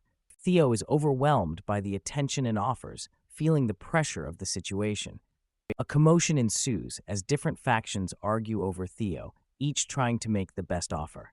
Theo finds the situation amusing, but decides it's best to leave before it becomes more chaotic. Theo acknowledges that he might be seen as greedy for considering all offers, but he's willing to take the risk. A mysterious figure steps forward, unfazed by the potential damage to their reputation. Osa Ragnar, the lady of the Plum Blossom Palace, makes her entrance, willing to risk her reputation to recruit Theo, highlighting her strategic mindset. Osa Ragnar, known as the First Wife, confidently approaches, her intentions clear as she seeks out Theo Ragnar. Theo is surprised by Osa's presence, realizing she has come specifically to see him. A character is in distress, reacting to an intense situation. A fierce battle scene unfolds, with a character launching an attack. The battle intensifies, with multiple fighters clashing in a chaotic scene. A character is filled with rage, their eyes glowing with intensity. A series of flashbacks or visions show past events, hinting at a deeper plot involving Theo Ragnar. The name Theo Ragnar is called out dramatically, emphasizing his importance in the unfolding events. A powerful strike sends an opponent crashing to the ground, showcasing intense combat skills. A hand reaches out to a fallen character, symbolizing a moment of decision or change. Theo stands victorious in a battlefield, surrounded by defeated opponents, showcasing his strength. A foot steps forward, indicating a decisive moment or approach. A character's eyes widen in shock, reacting to an unexpected event. A fierce attack is launched, demonstrating intense combat skills and determination. The battle scene continues with powerful energy and movement, highlighting the chaos and intensity. A hand grips a sword with determination, ready to face the next challenge. A character criticizes another, pointing out the futility of their anger in the current situation. The character recognizes their uncle, hinting at a complex family dynamic. The uncle advises cooling down and strategizing, offering guidance and support. The character resolves to reveal important information, indicating a turning point in the narrative. A character ominously plans to turn the second stage into Theo Ragnar's downfall, setting a dark and intense tone. Osa Ragnar steps forward with confidence, contemplating the challenge of winning over a talent like Theo Ragnar. Osa Ragnar, the Lady of the Plum Blossom Palace, questions if enduring humiliation is necessary, showcasing her commanding presence. Osa Ragnar's unexpected visit surprises everyone. She reveals her purpose, aligning herself with others in the pursuit of talent.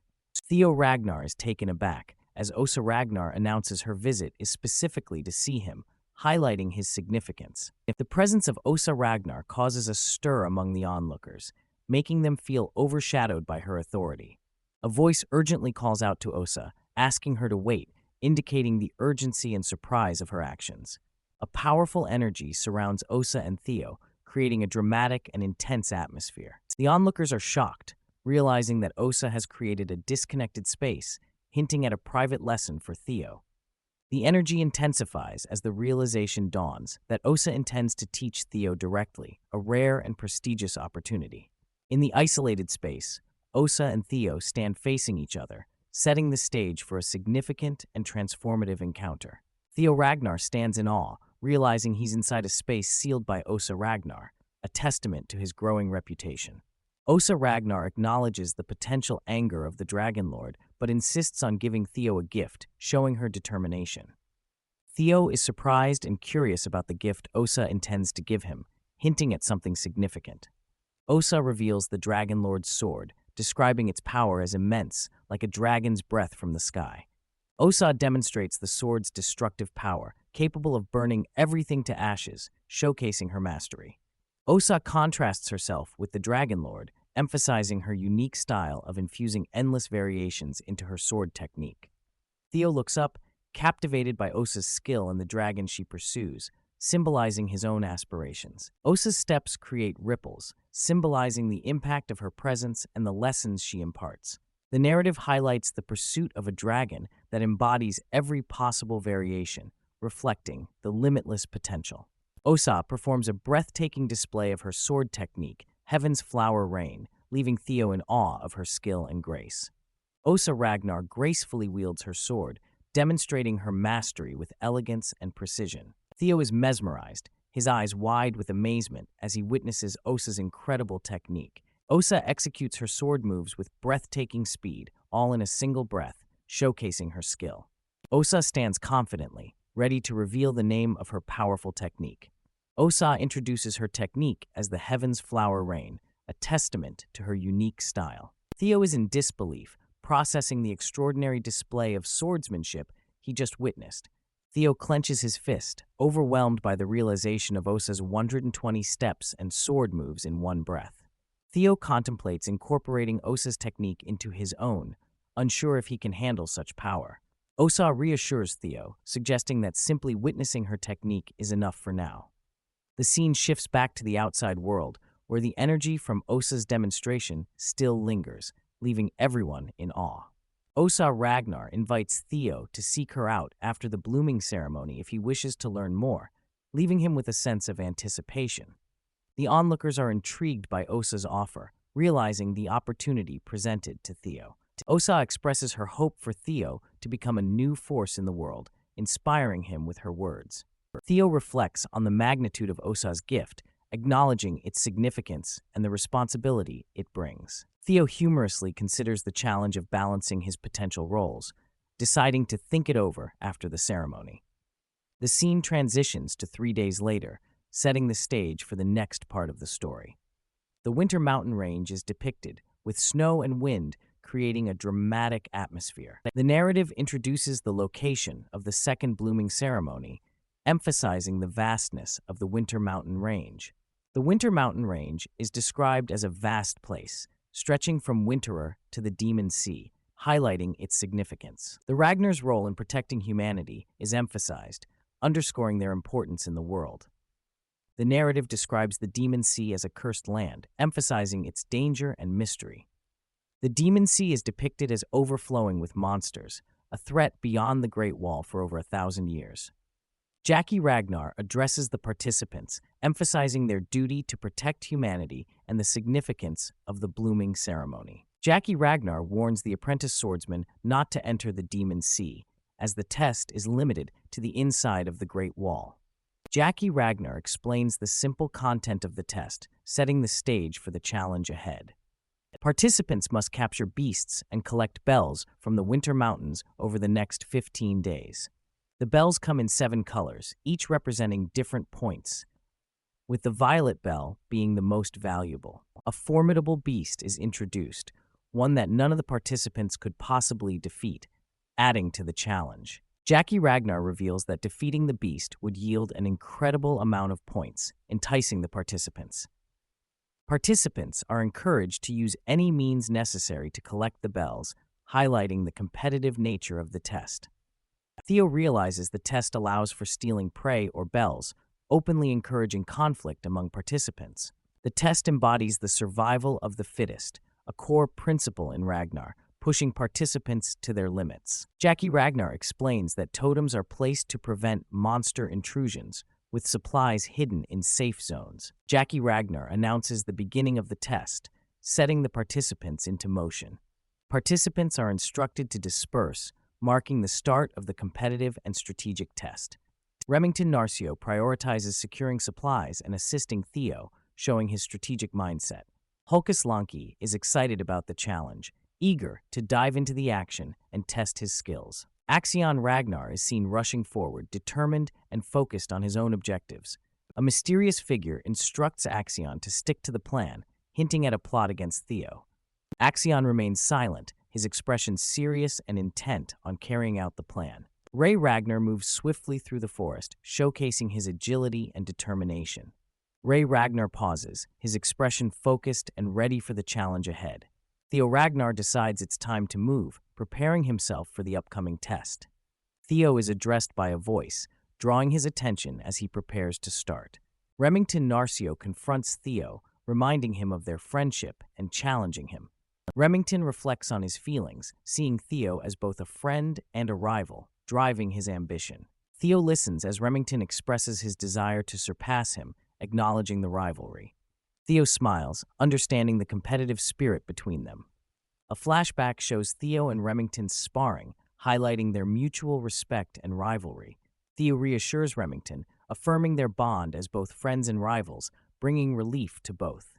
Remington Narcio declares his determination not to yield in the blooming ceremony, expressing his competitive spirit. Theo Ragnar wishes Remington good luck, acknowledging their rivalry with a confident smile. Theo stands alone, ready to face the challenges of the test with determination. Theo finds excitement in being targeted by Wellington, seeing it as a thrilling challenge.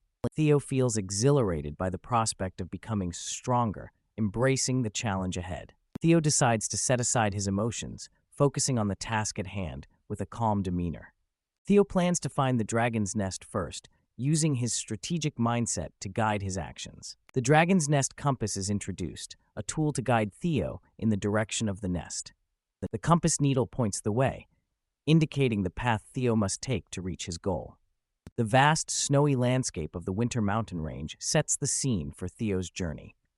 A bright blue light emanates from a cliff, indicating a significant location or discovery in the Winter Mountain Range. The light continues to shine from the cliff, suggesting a hidden path or secret that Theo might uncover. Theo Ragnar is on the outskirts of the Winter Mountain Range, ready to embark on his quest. Theo stands in the snowy forest, confident that the hidden location is nearby. He holds a glowing compass, amazed that the location is concealed beneath the snow. Theo realizes he needs to dig through the snow to find what he's looking for. He humorously notes that using his moon-white sword to dig is a bit odd, wishing he had a shovel. Theo pauses deep in thought as he considers his next move. With determination, he decides to make do with what he has, gripping his sword tightly. Theo, with a fierce look, resolves to tackle the challenge head-on, ready to chew with his gums if necessary. He unleashes a powerful strike with his sword, clearing the snow with a burst of energy. The snow clears, revealing a hidden entrance as the wind howls through the trees. Theo stands before the hidden entrance and commands whoever is lurking to come out. A voice responds mockingly, curious about when Theo detected them. Theo is surprised, realizing he wasn't as discreet as he thought in tracking them. The three roughnecks of Buck Mountain, Hyde, Cow, and Loon, reveal themselves, ready for confrontation. The text introduces the three roughnecks of Buck Mountain, Hyde, Cow, and Loon. The roughnecks are notorious for their violent past, having massacred civilians under the guise of accidents. Theo recalls the horrifying massacre in the village of Buck Mountains, an event he helped resolve. He reflects on the terror of that time, feeling its weight more than anyone else. The massacre's aftermath was grim, with 761 deaths and 220 missing, the victims unidentifiable. The brutality of the event is underscored by the detail that all the victims' heads were crushed. Theo reflects on the need to deal with the roughnecks, suspecting they might be after Axion's fortune. The roughnecks laugh off Theo's suspicion, denying any manipulation by their classmates. Theo questions their motives, but they dismiss him as an underling who wouldn't understand. Theo deduces that the Senate sent them, surprising the roughnecks with his insight. The roughnecks are shocked by Theo's deduction, realizing their cover is blown.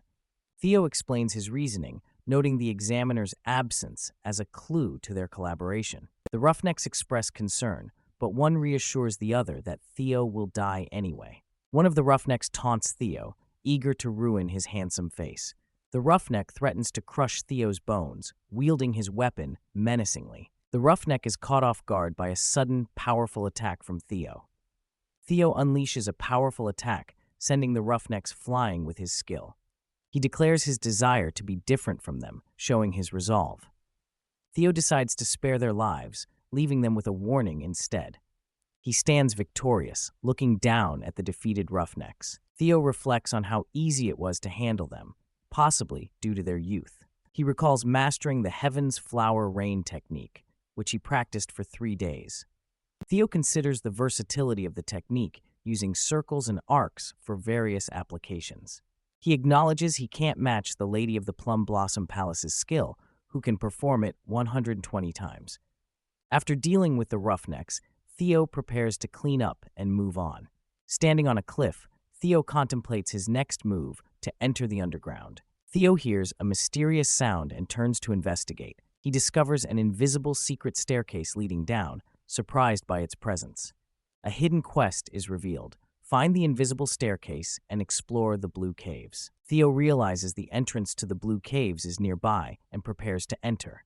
A report shows Axion Ragnar in first place, having caught 41 demons with a team of 21. Rai Ragnar is announced as the second place in the competition. A council meeting discusses Theo Ragnar's progress, questioning his current status. Theo is reported to have no demons or allies, leading to speculation about his strategy. Osa Ragnar questions the validity of the report, noting it's based on guesses. Wolfgang Ragnar expresses doubt about Theo's ability to perform in actual battles. Wolfgang Ragnar laughs about Theo being an illegitimate child, believing the roughnecks succeeded. Ed Troyven questions if the Senate is involved in recent events. Wolfgang admits he couldn't inform Ed in advance, but assures him everything went as planned. Ed listens intently, processing the information. Ed is frustrated, realizing Wolfgang acted without permission. Ed reflects on searching Rose Palace for the ancient dragon artifact, but finding nothing. He suspects the clue to the artifact is with Theo. Ed plans to kill Theo after retrieving the clue from him. Ed instructs someone to tell Axion to hurry up, indicating urgency. Osa Ragnar suspects the Senate and Secretary are plotting and suggests setting up a safety net. Osa Ragnar firmly says no, showing her confidence in Theo. Julius Ragnar believes Theo won't collapse easily and must be dealing with something important. Wolfgang Ragnar is upset about not being informed of a meeting with Theo, while Osa laughs it off.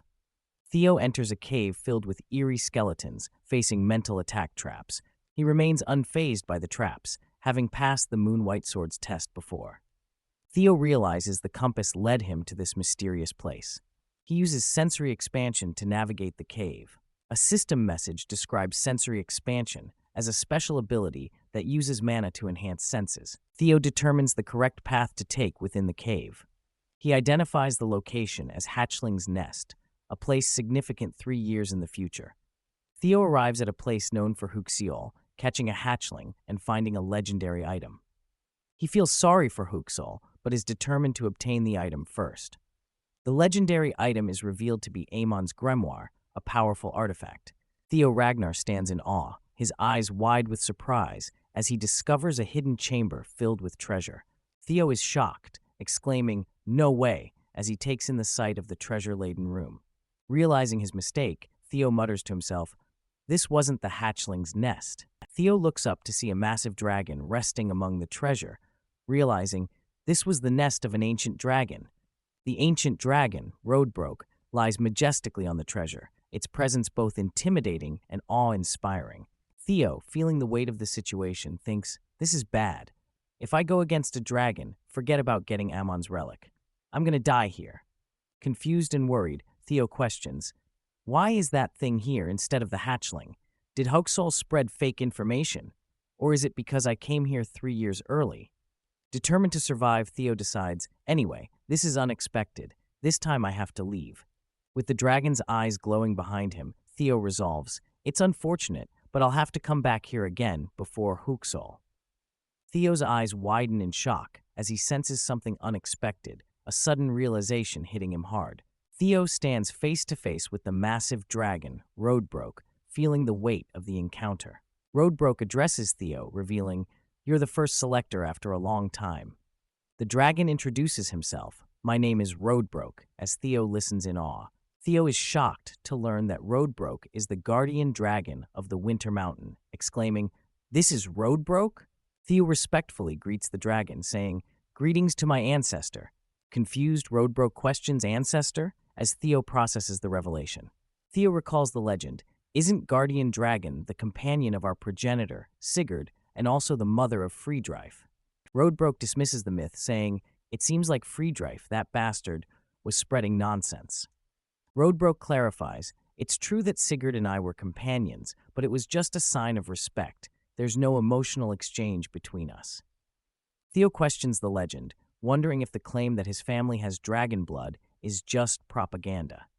Theo is surprised to learn that the legend isn't wrong.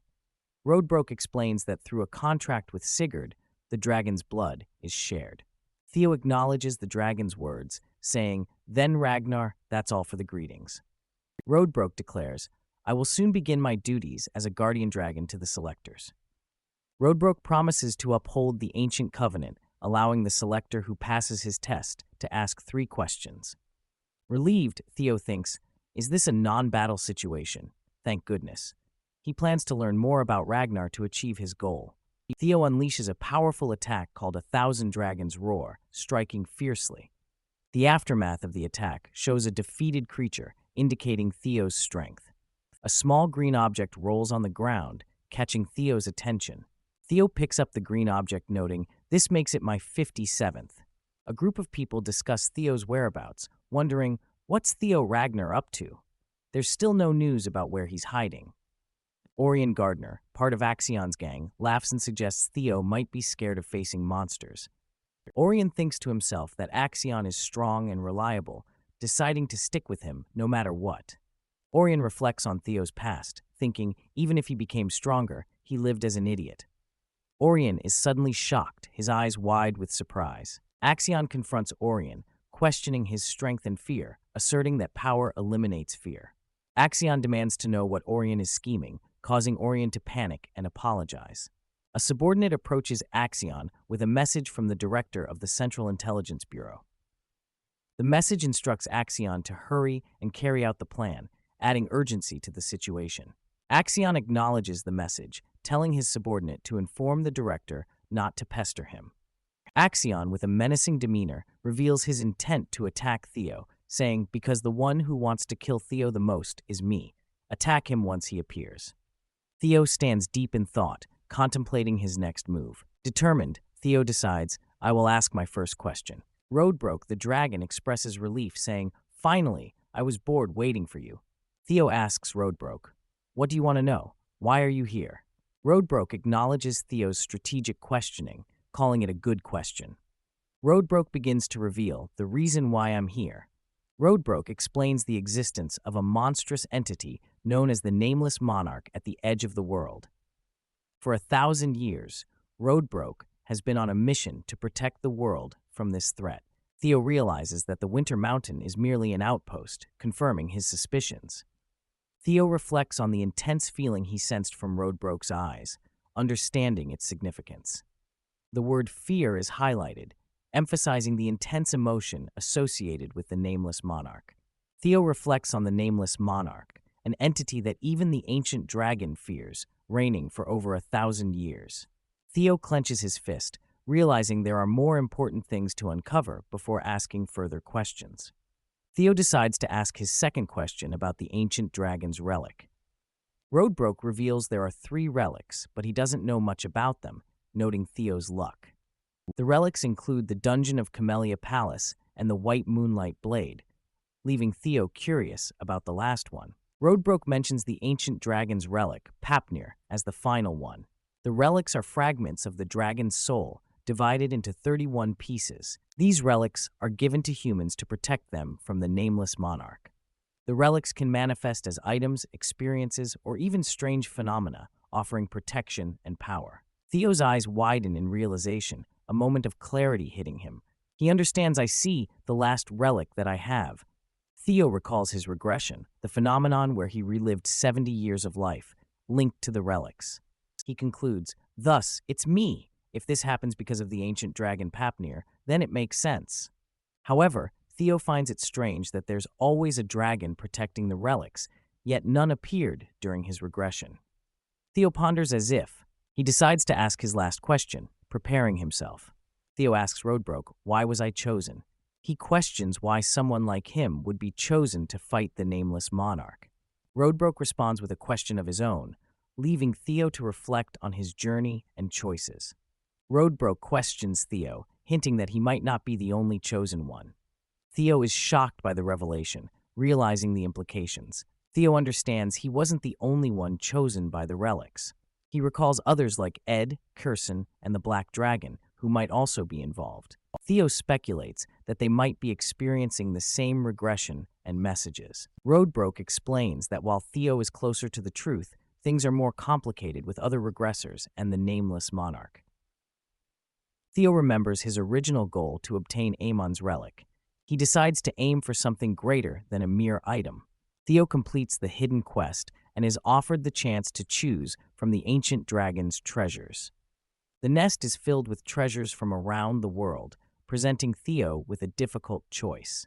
The treasure includes gems, relics, elixirs, skill books, and armaments, offering immense value. Roadbroke assures Theo that whatever he chooses will be beyond his imagination. The dragon invites Theo to choose anything he desires from the vast hoard. Theo smiles slyly, contemplating his decision. Roadbroke asks Theo what he wants, ready to grant his wish. With determination, Theo declares, "I." Theo boldly states he wants Roadbroke himself, surprising the dragon. Roadbroke is taken aback, responding with a confused, "Huh?"